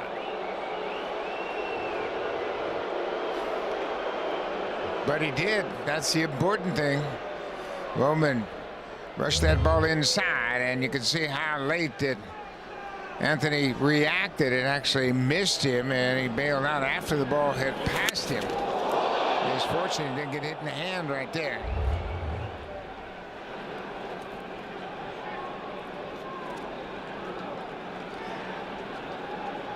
Two balls, two strikes. And a swing and a miss. Bowman gets him and retires the Blue Jays in order. Through 5 at the Rogers Center. 2-1 Blue Jays.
A little late night baseball action for you on Sportsnet 360. It'll be the Braves and the Dodgers. Grant Holmes and Tyler Glass now.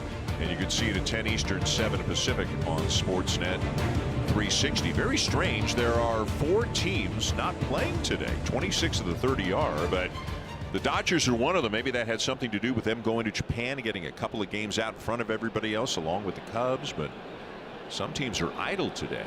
And the Cubs are playing the D-backs today. Chris Bassett's back on the mound to at least begin the 6th inning. The right-hand hitting Ryan Mountcastle leads it off. He's in the 6th spot on the Orioles order. It's righty, lefty, righty, righty here down at the bottom of the Baltimore lineup. Brendan Little is looking on from the bullpen.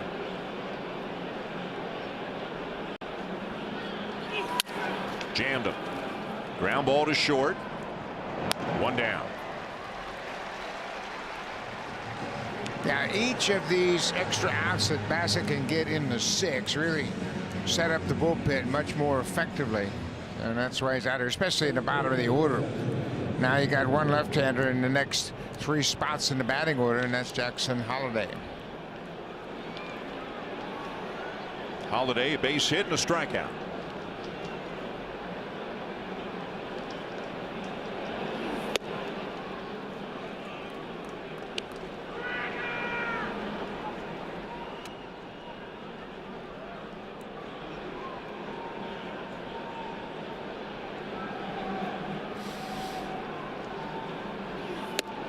In there, 1-1. Good pitch, and when you can throw a pitch like that this late in the game, it tells me that he's still strong enough because he had good finish on it, and when he finished it so effectively, it had the desired movement back over the inside corner. And again, 85 and 92 pitches in his last 2 spring starts, so he is built up and perfectly willing to get to 100 and beyond if John Schneider lets him. And John Schneider would be happy to see him go to that number, because that means he would be still pitching effectively.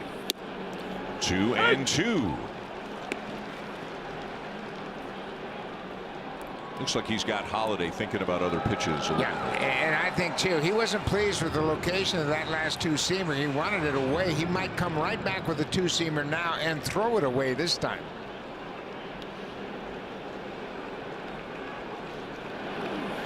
Curveball, and he got him. 2 down. That is such a good weapon for Bassett. And he's so confident he can throw it to righties, to lefties, doesn't make any difference. He can throw it anytime, and you just can't wait long enough. You have to respect the cutter and the two-seamer, so you get your bat going early, and then he drops his hook on you, and you're way out in front. 2 down for Ramon Urias now as Bassett tries to complete the 6th inning.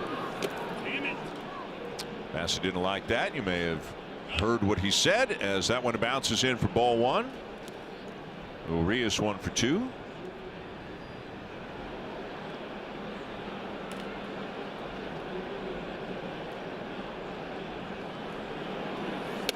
Well, given to Max Scherzer having to leave early with an injury yesterday and all the work the bullpen had to do, and they did bring up some reinforcements today, but that notwithstanding, this is just what the doctor ordered here for the pitching staff. Yeah, you got to pitch deep into the game, especially this part of the lineup. It's a 1-run game, and give Bassett a chance to finish 6. Jammed him, weak ground ball. No, it's foul ball off the foot of Urias. 2-1.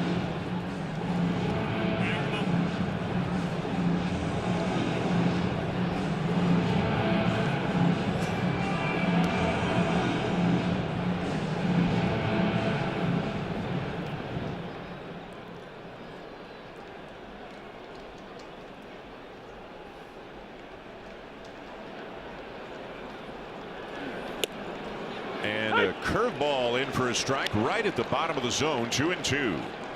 That's the slowest curveball he's thrown today at 69 miles an hour.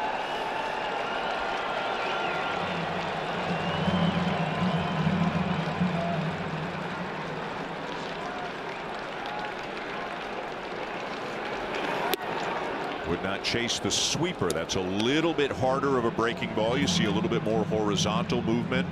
Not as much vertical movement. Now a full count with Jorge Mateo on deck should Urias get aboard. He's at 100 right now. And it's just high for ball 4. Yeah, that was a good pitch. And you can see Bassett thought it was a good pitch. That two-seamer right at the top of the zone.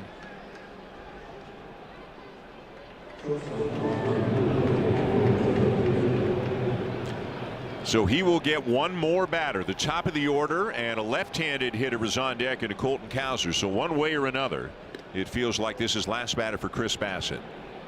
Mateo 0 for 2.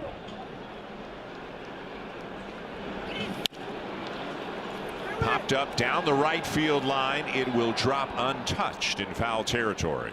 You know, you just think about it. Well, it's a 2-out walk, no big deal. Yes, it's a big deal because if you get the number 8 hitter out to end the inning, you give the next pitcher the number 9 batter to start the inning.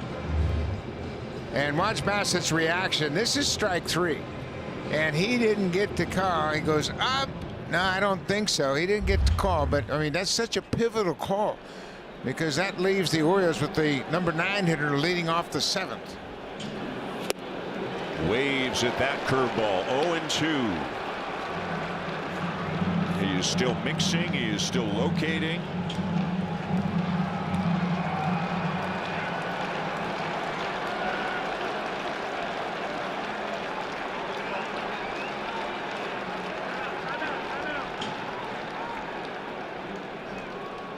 I can't remember Bassett misfiring on any pitch today. He has pretty much executed every pitch with the intent he meant.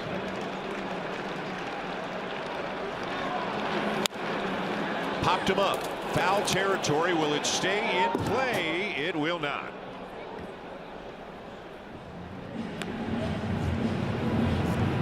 You know, there's only so much a pitcher can do, and once it leaves your hand, you don't have any impact on the outcome. But as long as you're executing all your pitches, you have to have a measure of satisfaction, and he's executed very well today. He's only allowed a run on 8 hits. That was a first inning run that shouldn't have scored. It was a wild pitch. Pitch 105 coming now from Bassett.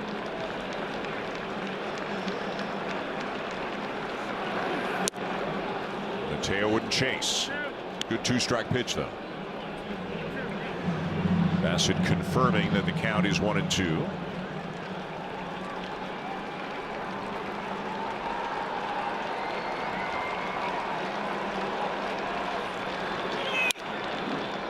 Fly ball to right center. It is playable. Springer is there. Mateo retired, and 6 good innings for Chris Bassitt in his 2025 debut.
As leading off the 6th inning here for the Blue Jays, he's hit a double and scored a run this afternoon, and he's batting cleanup once again today. He told me in Cleveland he hit in every spot in the order and is quite comfortable hitting 4th. Now, he told me he likes to have a balance of data and feel, not too much information. And I asked him, what do you look for? He says, I like to know the pitcher's velo, what secondary pitches he likes to throw, and how he pitches with men in scoring position. Now, in his career batting cleanup, guys, 2 doubles, 3 homers, 8 RBIs, and an OPS over 1,100 in 11 contests. So he's feeling quite good hitting 4th. Dan. Hazel, thank you. And once the decision was made that Bichette Guerrero Santander would be 1, 2, 3, at least for now, then the conversation became, well, who should hit cleanup? As he's going to try to bunt his way aboard, but he pushes it back to Bowman on the mound for the out. It looks like, you know, we've seen George Springer hit in the 6th spot, 5th today with Kirk not in the lineup. So they're starting Springer a little bit lower in the order. You could say, well, put Kirk 4th, but they wanted Jimenez in front of Kirk. If Kirk's in front of Jimenez, then that slows down Jimenez's ability to run on the bases. And I think they felt, you know, you don't want to put a Wagner or a Rodin or guys like that who are, you know, at the very beginnings of their major league careers. I think they felt, Buck, whether he hits 1st, 4th, or 9th, Jimenez is going to be the same guy. It's not going to bother him or, you know, make him nervous or anything, no matter where they put him in the order. So why not try him? Actually, it's only once in the game that you're actually hitting 4th, and then after that, everybody else is just in line. And I think it's good protection. He's in a good spot swinging the bat, provides a left-handed hitter behind the switch hitter Santander, so that makes the other manager pause and hesitate when he's thinking about his next move from the bullpen. And obviously it could evolve, it likely will evolve. Everything evolves over the course of a season. Maybe somebody gets really hot and they move that person up to 4th, or they move that person up to 1st or 2nd and drop Guerrero Santander to 3, 4. Lots of things can happen. Well, the wild card in all this is Dalton Varsho. Right. When he's healthy, I mean, he could hit in that cleanup spot as well. The way he was swinging the bat in the spring, it looks like the type of bat you want there. And then you move Jimenez into the 5th spot, Kirk into the 6th spot, maybe Springer hits 7th. I mean, there's a lot of things that are going to unfold as Varsho returns. Bounce to the right side, ranging to his left is Holiday to throw Springer out 2 down. Activity now when the Orioles pen, left-hander Cionel Perez is up. Brandon Hyde's not going to bring him in here. A couple of outs for Bowman, and Hyde will leave Bowman to face the left-hand hitting Will Wagner. Wagner 0 for 2, a strikeout and a ground out.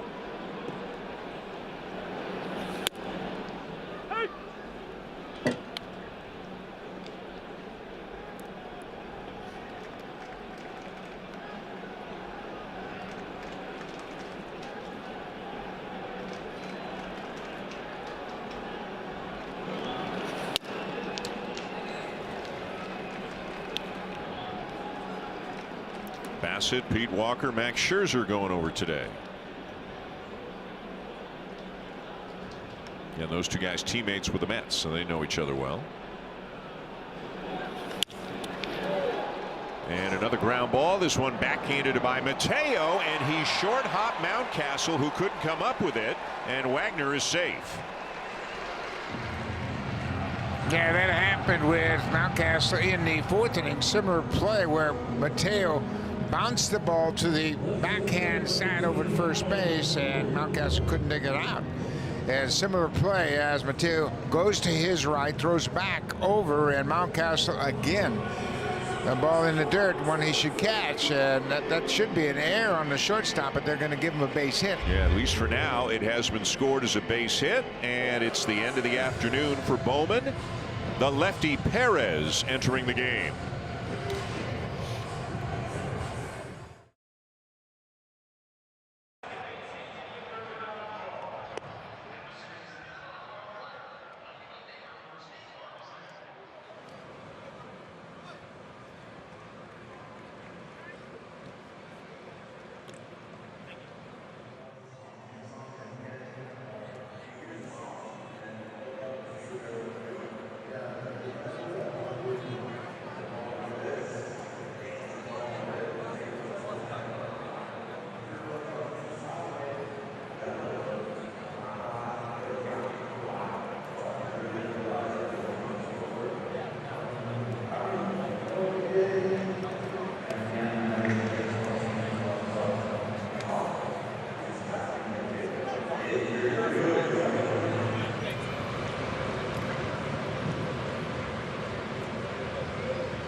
The Stanley Cup playoffs begin April 19th. Watch every game right here on Sportsnet. The Blue Jays batting in the bottom of the sixth, leading the Orioles 2-1. Left-hander Cionel Perez is into the game. You see his numbers from a year ago with the Baltimore in 62 appearances. And Buck John Schneider showing some confidence in Alan Roden. He's going to leave the rookie left-handed hitter in to face Perez. Yeah, I think Snyder has visions of Roden being an everyday player. And why not find out here in Game 4 of the season, give him an opportunity to hit against the left-handed pitching. And he's going to get a chance right here with 2 outs. We're all learning, and the coaches and manager are still learning about his defense, his base running, his ability to hit left-handed pitching. He got tied up, and it's going to be caught. Yes, Mountcastle has it, reaching over into his own dugout to make the catch, and Roden is retired. End of 6, still 2-1.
we got to talk about Flex Packs, because with Flex Packs, you can select the games that work for you. Unlock great benefits starting at just 3 games. Pick your favorite theme days, jerseys, or other promotional games and save. Visit BlueJays.com/FlexPacks to build your pack today. Dan?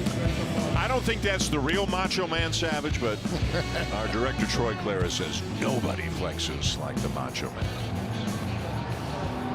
I tell you, Chris Bassett was flexing pretty good at times today. First start of the season, 106 pitches, 6 innings, scattered 8 hits, as they say, just 1 run, walked 2, struck out 7. Yeah, he should not have been charged with that earned run. It was a wild pitch. Donna Heineman should have blocked in the first inning on a curveball, got away from him, and that's the only run that Bassett allowed, and good on him. He made sure he threw a lot of pitches in his last 2 starts in spring training. That served him well here today. So here's some good news. Brendan Little is okay. You may remember Friday night he left the game in the midst of the 3rd batter he was facing with what we later heard was a cramp in his lat muscle. But was feeling better the next day and is back in the game here just 48 hours later. And a guy who has become a very important guy out of this bullpen after the season he had a year ago. He is out in front of Colton Cowser, 0-2. You love that power sinker. Yeah, he's got a great power sinker. He's got a couple of good hard breaking balls, a sweeper and a slider. But you know what? I just think he has to trust his sinking fastball. He's going to get a lot of quick outs. Breaking ball grounded down to first. Guerrero's got it. A little late getting over, but they get the out. Remember, the lefty falls off to the 3rd base side of the mound. Took him a little bit longer to get there. Cowser ringing out his left hand. Did he get spiked maybe? Yeah, I expect the Orioles to have a look at this, and they're going to challenge the call of first base. And Little did have trouble getting over there, and boy, that's bang bang. And let's see if Little steps on his hand. I'll call it first base. I mean, the call on the field went the Blue Jays' way. Do they have enough evidence to overturn it? Looks like a dead heat. Yeah. And in the major leagues, the tie does not go to the runner. No, the tie goes to the call on the field. Wow. He slammed his hand hard into that first base bag. He felt he was safe. Yeah, that's why. Watch how hard that left hand hits the base. Man, that's a collision, and that's why he rang out that left hand. You can see exactly when his hand hit the base. Here's a boy, oh boy. That's close. Lance Barksdale, the first base umpire, rings him up, and you're right. That always has weight on a close call over at first base. Generally, the call on the field will stand in that situation.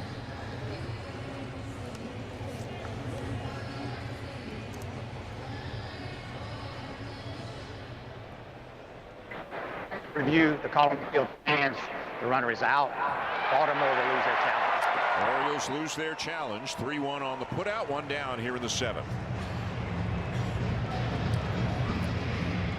Yeah, that's the toughest play for a left-handed throwing pitcher, to get over to first base with a left-handed batter, because you're so conscious of falling off to the 3rd base foul line to finish the pitch. Then you see the ball hit behind you, and you really got to scuffle to get over there at first base. So a big first out here in a 1-run game, and now Adley Rutschman turns around to bat from the right side against Little. Well, you can see sometimes by how the catcher catches the pitch how much stuff there is, how much movement there is on the pitch. Yeah. I had one left-hander that I caught in Kansas City that was like this. It was Andy Hassler, and he was the toughest guy I ever had to catch. Andy Hassler was about 6'4", 6'5", and threw a heavy, heavy sinker ball. And it just beat up my hand every time I caught him.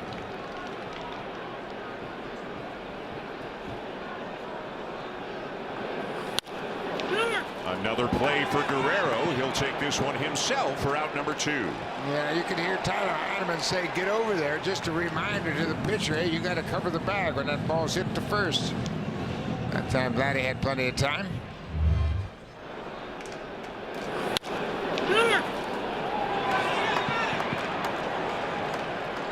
So a couple of ground ball outs for Little, and now Brandon Hyde has brought Ramon Laureano into the game.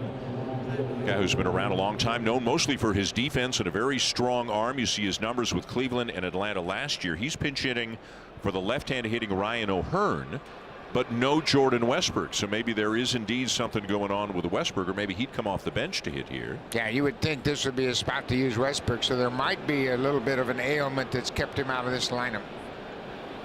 3 homers for Westburg in this series. Swing and a miss, and Laureano was up there expecting the hard sinker, and he didn't get it and missed that pitch by a bunch.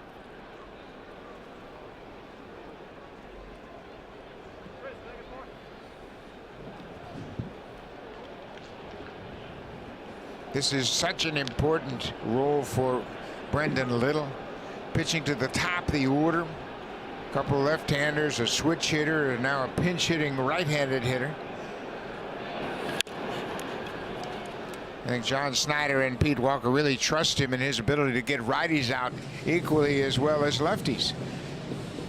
And he's going to have a big role on this team. That's why it was such an alarming sight to see him leave the game on Friday night after throwing 3 pitches to the batter.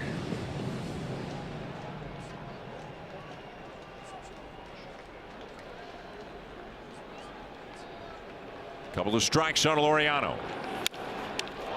Lined back to the mound, and Little has it.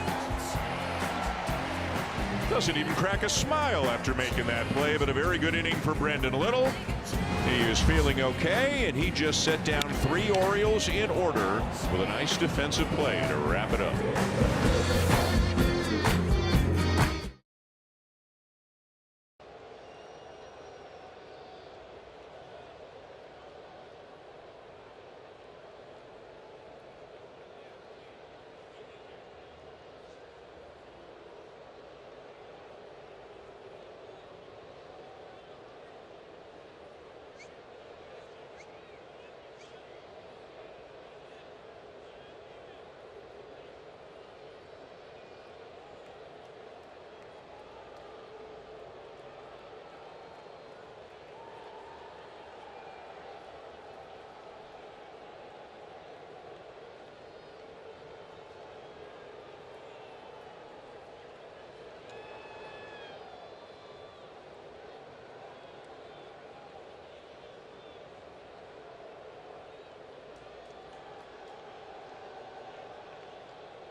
Bottom of the 7th, 2-1 Blue Jays. All the runs in today's game, there haven't been many of them, all of them scored in the first inning.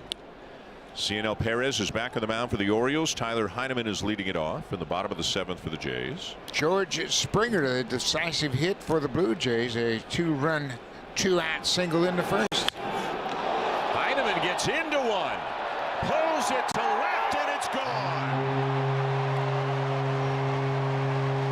His first action of the season here today, and he has extended the lead to 2. For Tyler Heineman, that's his 2nd big league home run, and his first since 2019 when he was with the Marlins. What a great feeling for Tyler getting his first start of the season. It gives the Blue Jays some insurance, and he gets to wear the home run jacket. Well done, Tyler. How good is he feeling right now?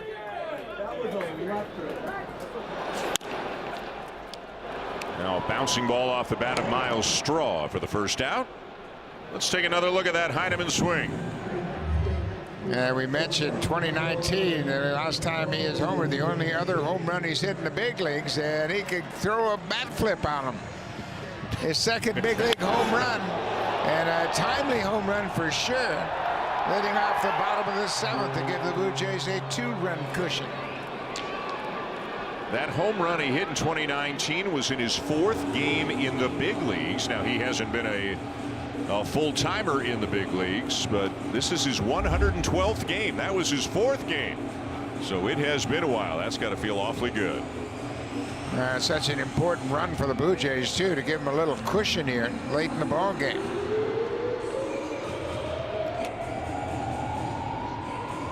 And Drew French, the pitching coach, has come out to the mound for a chat with Perez, with Bo Bichette due up. The Blue Jays trying to salvage a split here today. Yariel Rodriguez is up in the pen. He's just been throwing every now and again. Brendan Little could come back out, but the fact that it's Rodriguez suggests a guy or two are not available right now for the Blue Jays here today. Jimmy Garcia's thrown back-to-back days, so you can assume he's not available. Nick Sandlin didn't pitch yesterday, but he pitched the previous 2 days. Chad Green threw 23 yesterday. Jeff Hoffman threw 20. So we'll find out in live time who's available for the Blue Jays as they try to find a way to get the last 6 outs.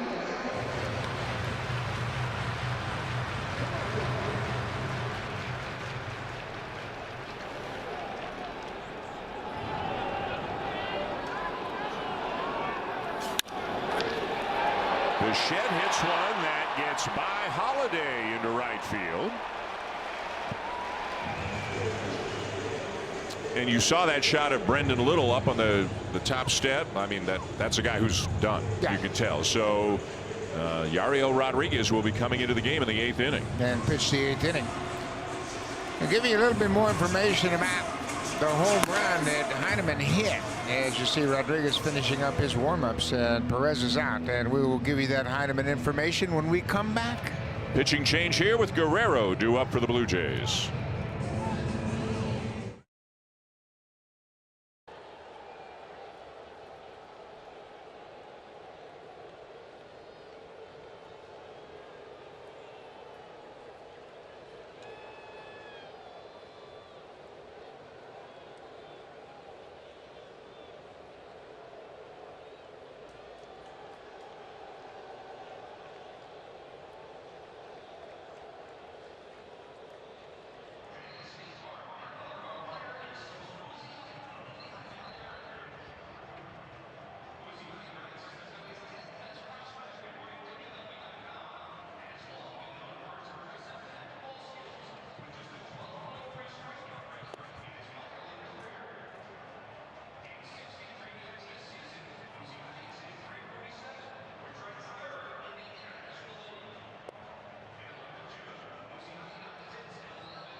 Tyler Heineman just hit his second big league home run, his very first since he was a Miami Marlin back in 2019. And he told me in this spring, look, I know I need to hit. I'm pretty confident in my defensive work behind the plate. He says you get a certain amount of opportunities and you just have to take advantage of them. And he hasn't done that in a Blue Jays uniform. He says, I know in the minor leagues I'm a capable hitter, but it hasn't translated into the big leagues.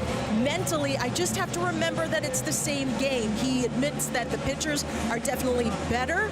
The stage is a little bit more intense, but if he approaches it that way, there shouldn't be a big drop-off between his major league numbers and his minor league numbers. He said, quote, I think a lot of that is between my ears, as well as not taking advantage of the opportunities that have been given to me.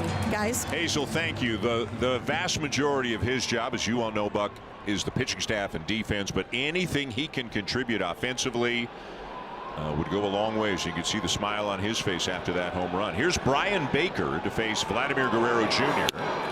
Baker, briefly a Blue Jay, was in the system a while, but only made one major league appearance with the Blue Jays back in 21. Has been an Oriole ever since. Guerrero is 1 for 3. A fly ball to left, a base hit to right, and a line out to right. Bichette at first, 1 down.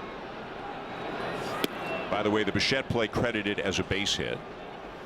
Tyler Heineman, that's his second big league home run. His first game against Zach Wheeler, when Wheeler was pitching for the Mets August 26th of 2019. So he has got a second home run in the books.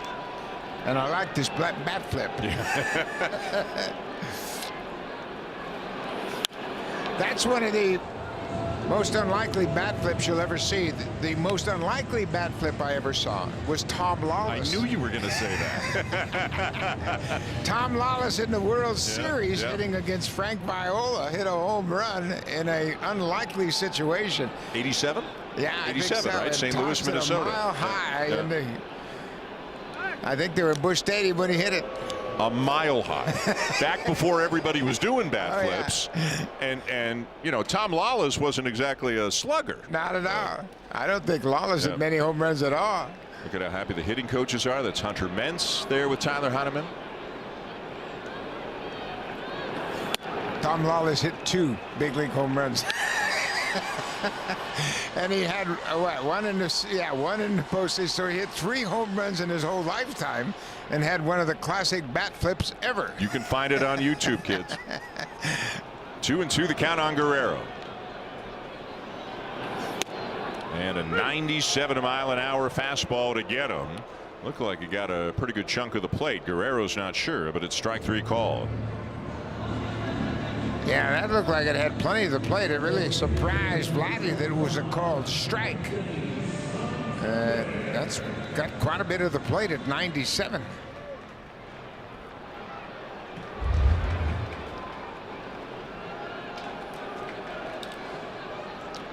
So 2 down for Anthony Santander, who swings through a 98-mile-an-hour fastball.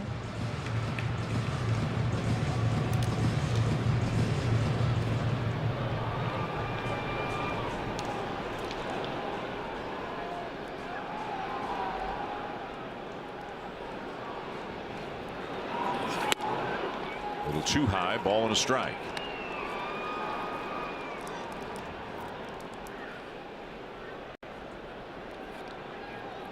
This is a good time for Bo to take a shot, see if he can't get himself into scoring position.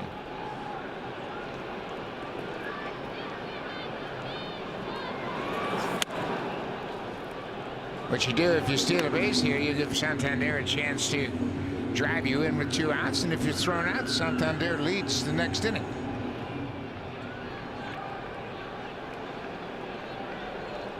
The count in Santander's favor, 2-1. And Santander may have gotten a break there. Ball 3.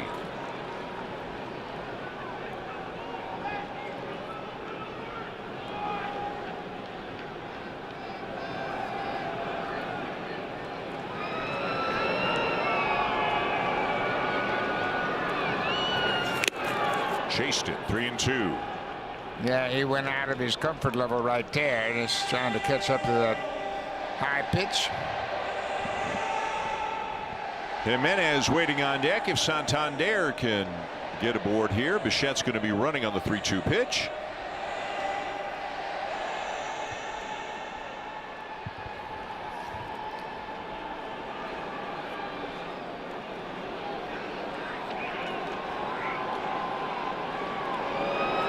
There goes the runner, and it's fouled back by Santander.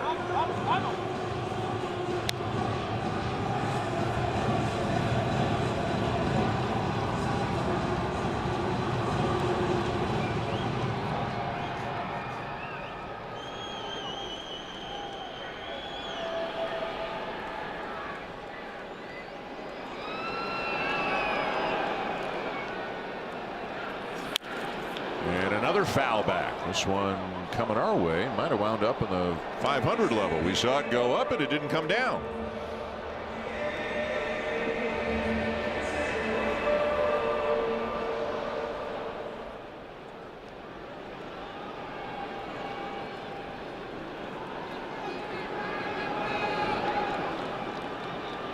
Bichette off and running again, and it's ripped foul by Santander. We've seen him do this a lot all throughout the course of the spring, where he gets 2 strikes and he just battles and battles and battles. It's kind of interesting that he would have this kind of 2-strike approach, because he struck out 129 times last year, but boy, he puts up a fight when he gets in the hole. 2 strikes.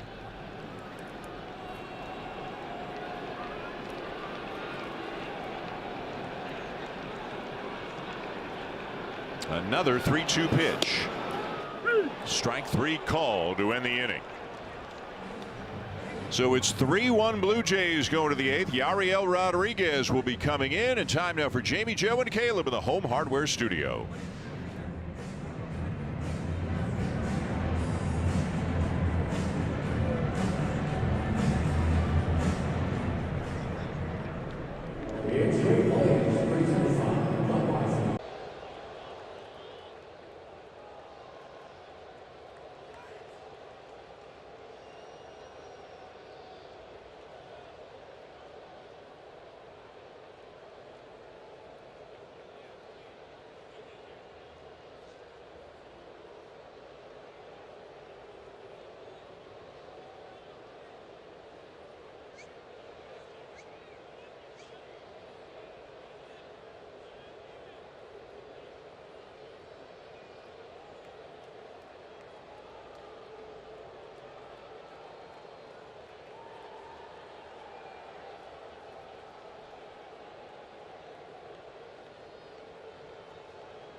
Silver Slugger bobblehead. Be one of the first 15,000 fans to arrive at the ballpark tomorrow and add this to your bobblehead collection. Secure yours now at bluejays.com/promotions. Guys. Emily, thank you. Looking forward to that, as I'm sure fans are, to get a Vladdy bobblehead tomorrow night when the Washington Nationals are in town to open up a 3-game series. The Blue Jays trying to manage a split with the Baltimore Orioles. They've got a 3-1 lead going to the 8th inning. It will be Yariel Rodriguez into the game. Again, obviously, a couple of the late inning high leverage relievers are down. This is a big spot for Rodriguez, who pitched on opening day, gave up a couple of home runs in his 1 inning of work. Tyler O'Neill will lead it off here in the 8th for the Orioles. And a fastball misses just high for ball 1. There's no reason that Yariel Rodriguez shouldn't be able to perform in the late innings of a game. He's got all of the weapons necessary to be effective. He just has to throw more strikes. I mean, that's 97, and he just missed. He has to be more aggressive in the zone, especially when you're pitching out of the bullpen. When you come out of the bullpen, throw as many strikes as quickly as possible to give the hitters as little information as possible. Now O'Neill has seen 3 pitches, and he's got a real good feel for the velocity, and he's got the upper hand right now because Rodriguez hasn't thrown a strike yet. Down the middle, 3-1. I used to tell my pitchers, if you can throw a 3-0 fastball, throw a 0-0 fastball. Throw it for a strike. In the air to center, playable. Straw is there, 1 down. And I think we have talked about this often, and I mention it a lot, that the pitchers in this game today have so much information about what hitters hit that they give them way too much credit. I mean, the major league average for a batter is about 242. So pitchers should take the upper hand and be much more aggressive early in the count, especially relief pitchers when you come into a game. Now Cedric Mullins. Nothing but fastballs so far from Rodriguez, all of them either 96 or 97 miles an hour. This is what they had hoped for with him in the bullpen that the stuff would tick up. Then again, with Max Scherzer going on the IL today, somebody's got to start Friday, and Rodriguez is one of the candidates. There's the first non-four-seam fastball of the outing, a splitter that misses low. It could be Rodriguez, it could be Easton Lucas, who is with the team, but that's a discussion and decision for another day. Back to the fastball, and it's lined into center, a base hit for Mullins.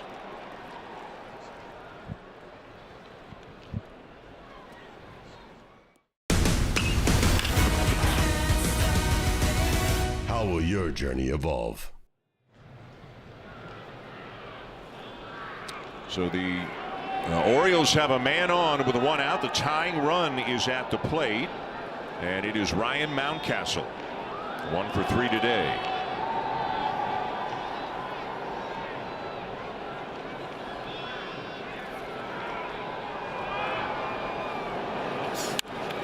.98, and it's fouled back. Yeah, man, aggressive with the fastball again, and I don't care. The base hit that Mullins got was a fastball, but he didn't hit it very hard. Just a little soft liner into center.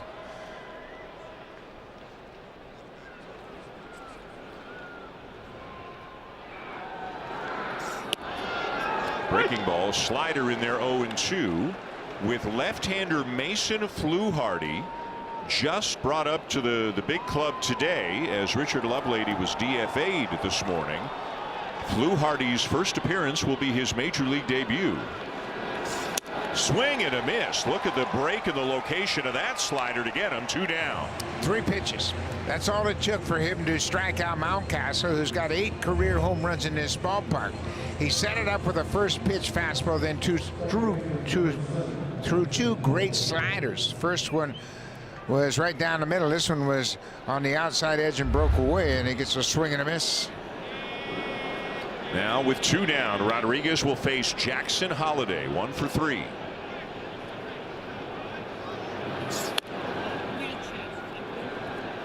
Ball 1.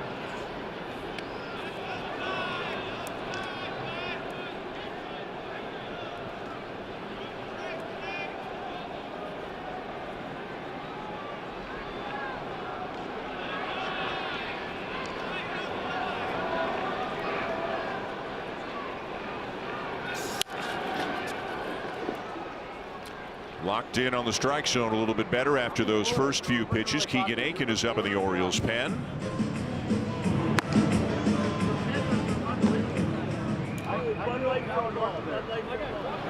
Holliday representing the tying run here in the 8th inning.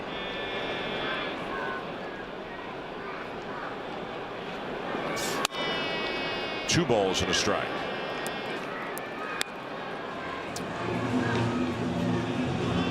Heineman getting his work in behind the plate, and also that home run he hit in the bottom of the 7th looks even bigger right now. It is 3-1, a man on, 2 down.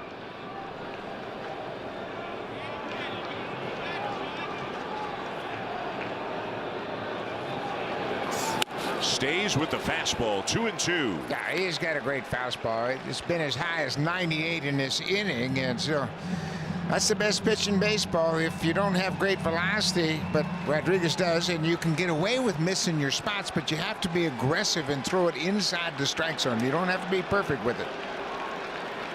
Runner goes, and it's swung on and missed. Rodriguez strikes out Holliday. A couple of strikeouts in his scoreless 8th inning for Yariel Rodriguez. He's fired up, and the Blue Jays still lead by 2.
Join us for an unforgettable giveaway night and get ready to take home a limited edition collectible. Be one of the first 15,000 fans to enter the ballpark on Wednesday, April 30th to receive an Alejandro Kirk bobble arm giveaway. Head to BlueJays.com/promotions to grab your tickets, guys. Emily, thank you. Bottom of the 8th, 3-1 Blue Jays. Andres Jimenez is going to lead it off for the Jays. 1 for 3, doubled and scored in the first. A huge play. There were 2 outs in the inning. Bo Bichette was at first. That double moved Bichette to third, got George Springer to the plate. Springer with a 2-run single. All of that, the Jimenez hit and the Springer hit, all coming with 2 outs. 3 runs on just 6 hits for the Blue Jays, but it is enough to have them in the lead here in the bottom of the 8th.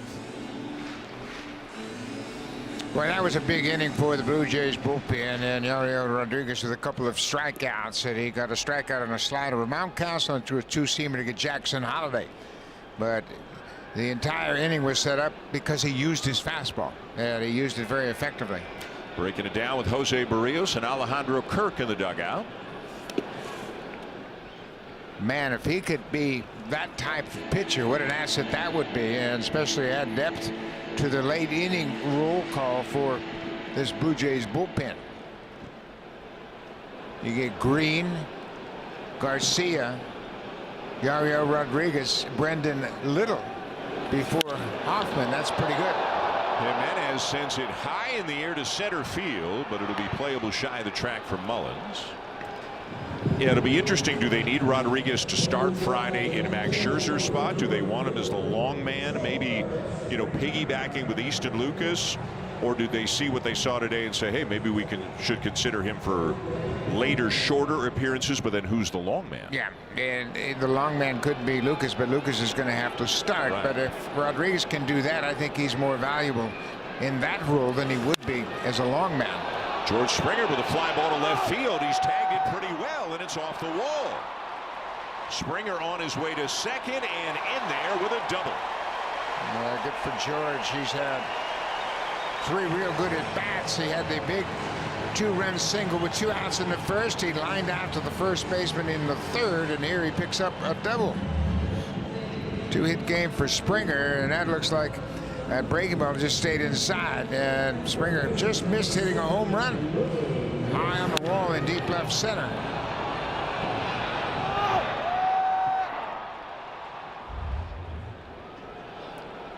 So he's in scoring position with 1 out for Will Wagner.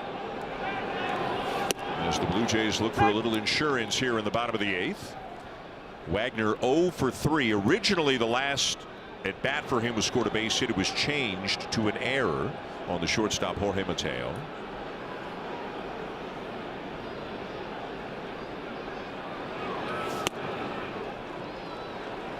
And up in the Blue Jays pen, Jeff Hoffman. So we were wondering who, if anybody, might be available with Rodriguez coming into the 8th, but Hoffman, who threw 20 pitches yesterday, is ready to go.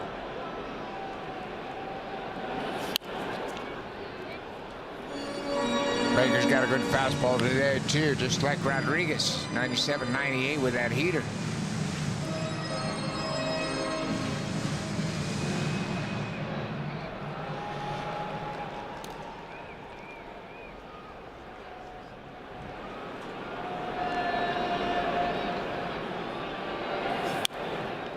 Looks like pitchers are really challenging Will Wagner with high fastballs. You know, the book's out on him, obviously. He had a good month of September last year. Looks like a lot of them are trying to get him up with fastballs. Yeah, he's just going to have to find that fine line between swinging, get on top of it, and taking that high pitch. But he's gotten a steady diet of them. That's a foul ball, says first base umpire Lance Barksdale.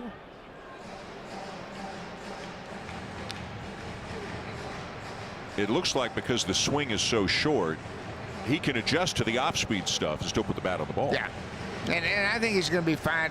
All he has to do is identify which pitch upstairs he can hit and which one he can't. Then you take those pitches until you get 2 strikes.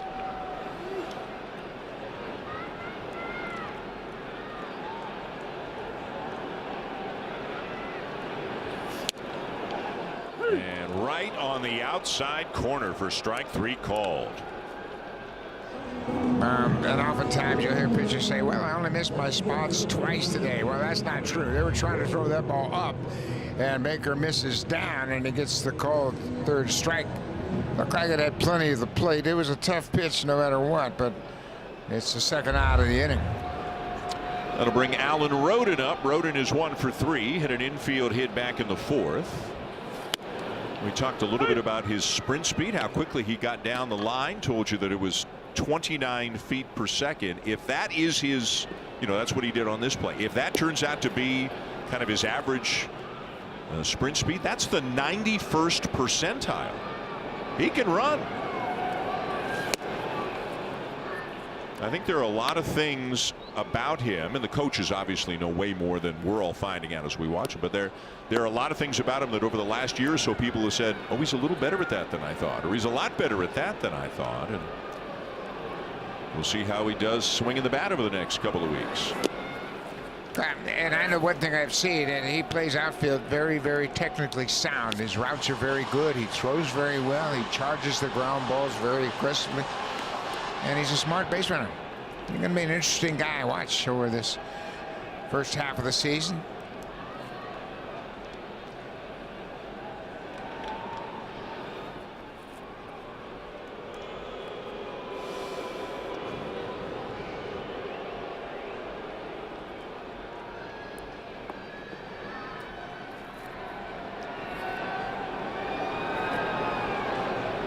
One ball, 2 strikes to count on. And a swing and a miss. Baker gets it and ends the inning. It is on to the 9th. The Blue Jays up 3-1, and Jeff Hoffman on his way in from the bullpen.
Comes your way tomorrow night. The Washington Nationals will be in town for the first of a 3-game series.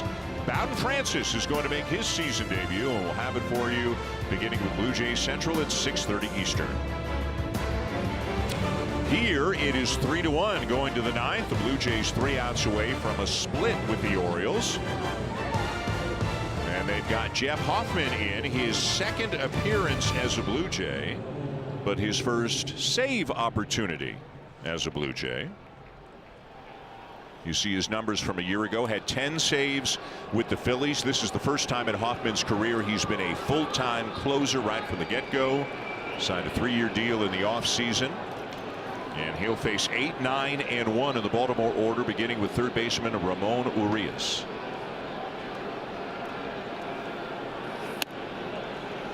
Just outside for ball 1.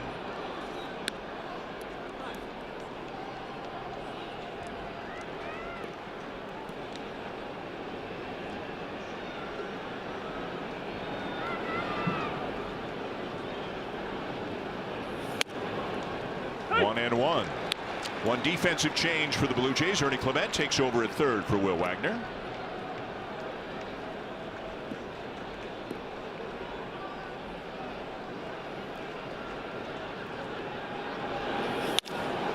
Grounded up the middle. Backhanded Jimenez. The throw is in time.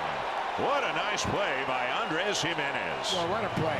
I mean, showing off the range, but then taking a couple of extra steps to get enough on the throw. And Bo Bichette's going to acknowledge that terrific play. Watch how far he goes to his right. And then he has to take a couple more steps before he turns and gets his balance under control. It makes a terrific throw. Tell you what, you're going to love watching this guy play defense all season long. And I know one thing, the pitchers love it.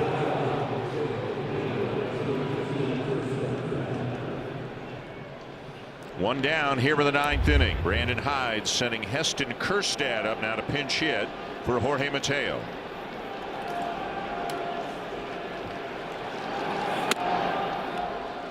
And borderline pitch goes the Orioles' way there. A splitter up and away for ball 1. Kjerstad started the game yesterday and had a sac fly, and he scored a run. He was 0 for 2 with a strikeout.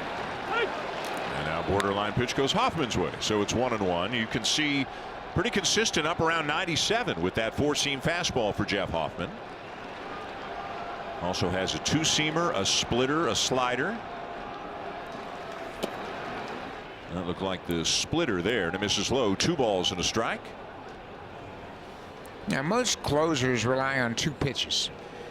And you think about the great closers: fastball, slider, fastball, splitter, maybe fastball, curveball. Craig Kimbrell was a fastball, curveball closer. Boy, he came right back with that splitter, and that was a beauty. 2-2.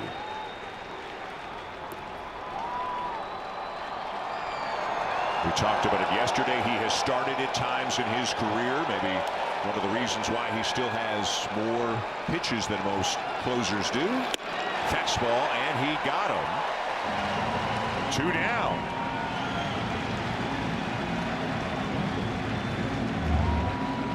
Oh, the split again. My mistake. Yeah, good hard splitter, carries all the way through the zone and gets the desired results. And now Gary Sanchez is pinch hitting for Colton Cowser. Here with 2 outs in the 9th inning. Laureano's already in the game. Maybe there's something wrong with Colton Cowser. Remember, he slid right into when he first slid base. into first base. Last time, bang bang play at first, he jammed his left hand into the first base bag, so he can't hit. Yeah. So the Orioles a little banged up. Jordan Westbrook hasn't played today. There may be something going on with him. That was a slider there from Hoffman. Here's another look at the Cowser play. The left hand going hard into the bag. Yeah, and after that, he got up and wrung out the hand, so that's probably the reason he's not hitting right now. That one deep down the right field line, but it's foul, and now it is 0-2. And Hoffman is a strike away from his first save as a Blue Jay. He is from Latham, New York, just north of Albany. He's got some family here.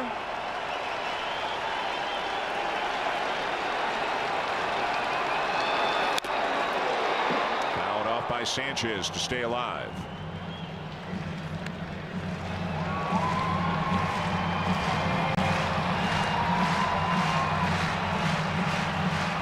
Nodding in agreement with Tyler Heineman. 0-2 the count on Gary Sanchez, who asked for time.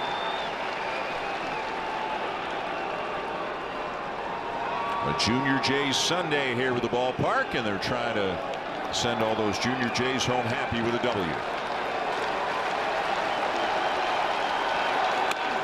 Up and in. You know, if the Blue Jays close out this game and split the 4-game series, it's pretty significant. They've been out homered 10-3 by the Orioles, and they have split the 4 games.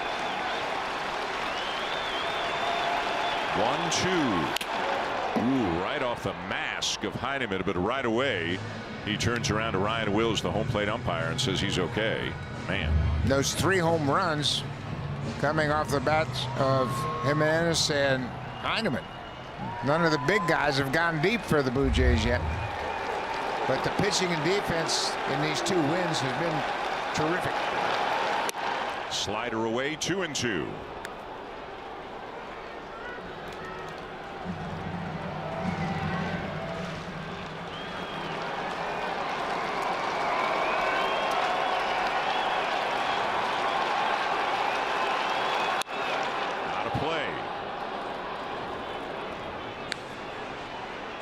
Threw 20 pitches yesterday at 15 so far here today.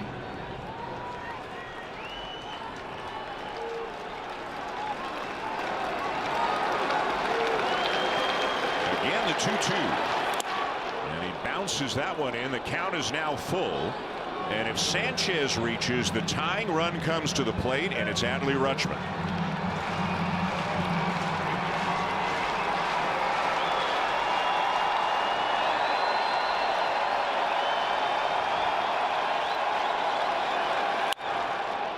Belted down the left field line, but foul. Well, he turned on 97 right there. Yeah, he's always been a very good fastball hitter, and he's had success in this ballpark in the past, in particular when he was playing for the Yankees. Sanchez has 7 career home runs in his time playing here at Rogers Center, and Heineman's going to go out and talk about this next pitch before Hoffman continues.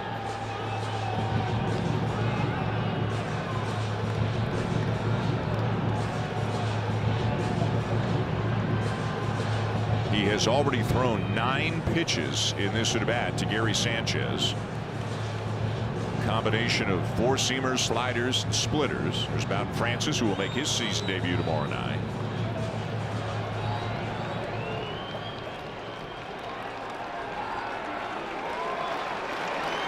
Hoffman and Sanchez one more time. And he got him. Got him to chase the slider down and away. The first save is a Blue Jay for Jeff Hoffman. And they beat the Orioles 3-1 to split this 4-game series. Yeah, pretty good start considering the Orioles came out swinging the bats in this 4-game series. And as I mentioned, they had home in the Blue Jays 10-3. And the Blue Jays got some terrific defense. Bo had a great series to start. How about Springer getting a big hit in the game today? The difference in the ball game, that 2-out, 2-run single he had in the first inning, and he chipped in with another double later on. Good defense all around throughout these 4 games, and they look forward to a series tomorrow starting against the Washington Nationals. Bowden Francis and Mike Soroka on the mound tomorrow night. The Blue Jays victorious. They win 3-1. Let's go to Jamie, Joe, and Caleb in the Home Hardware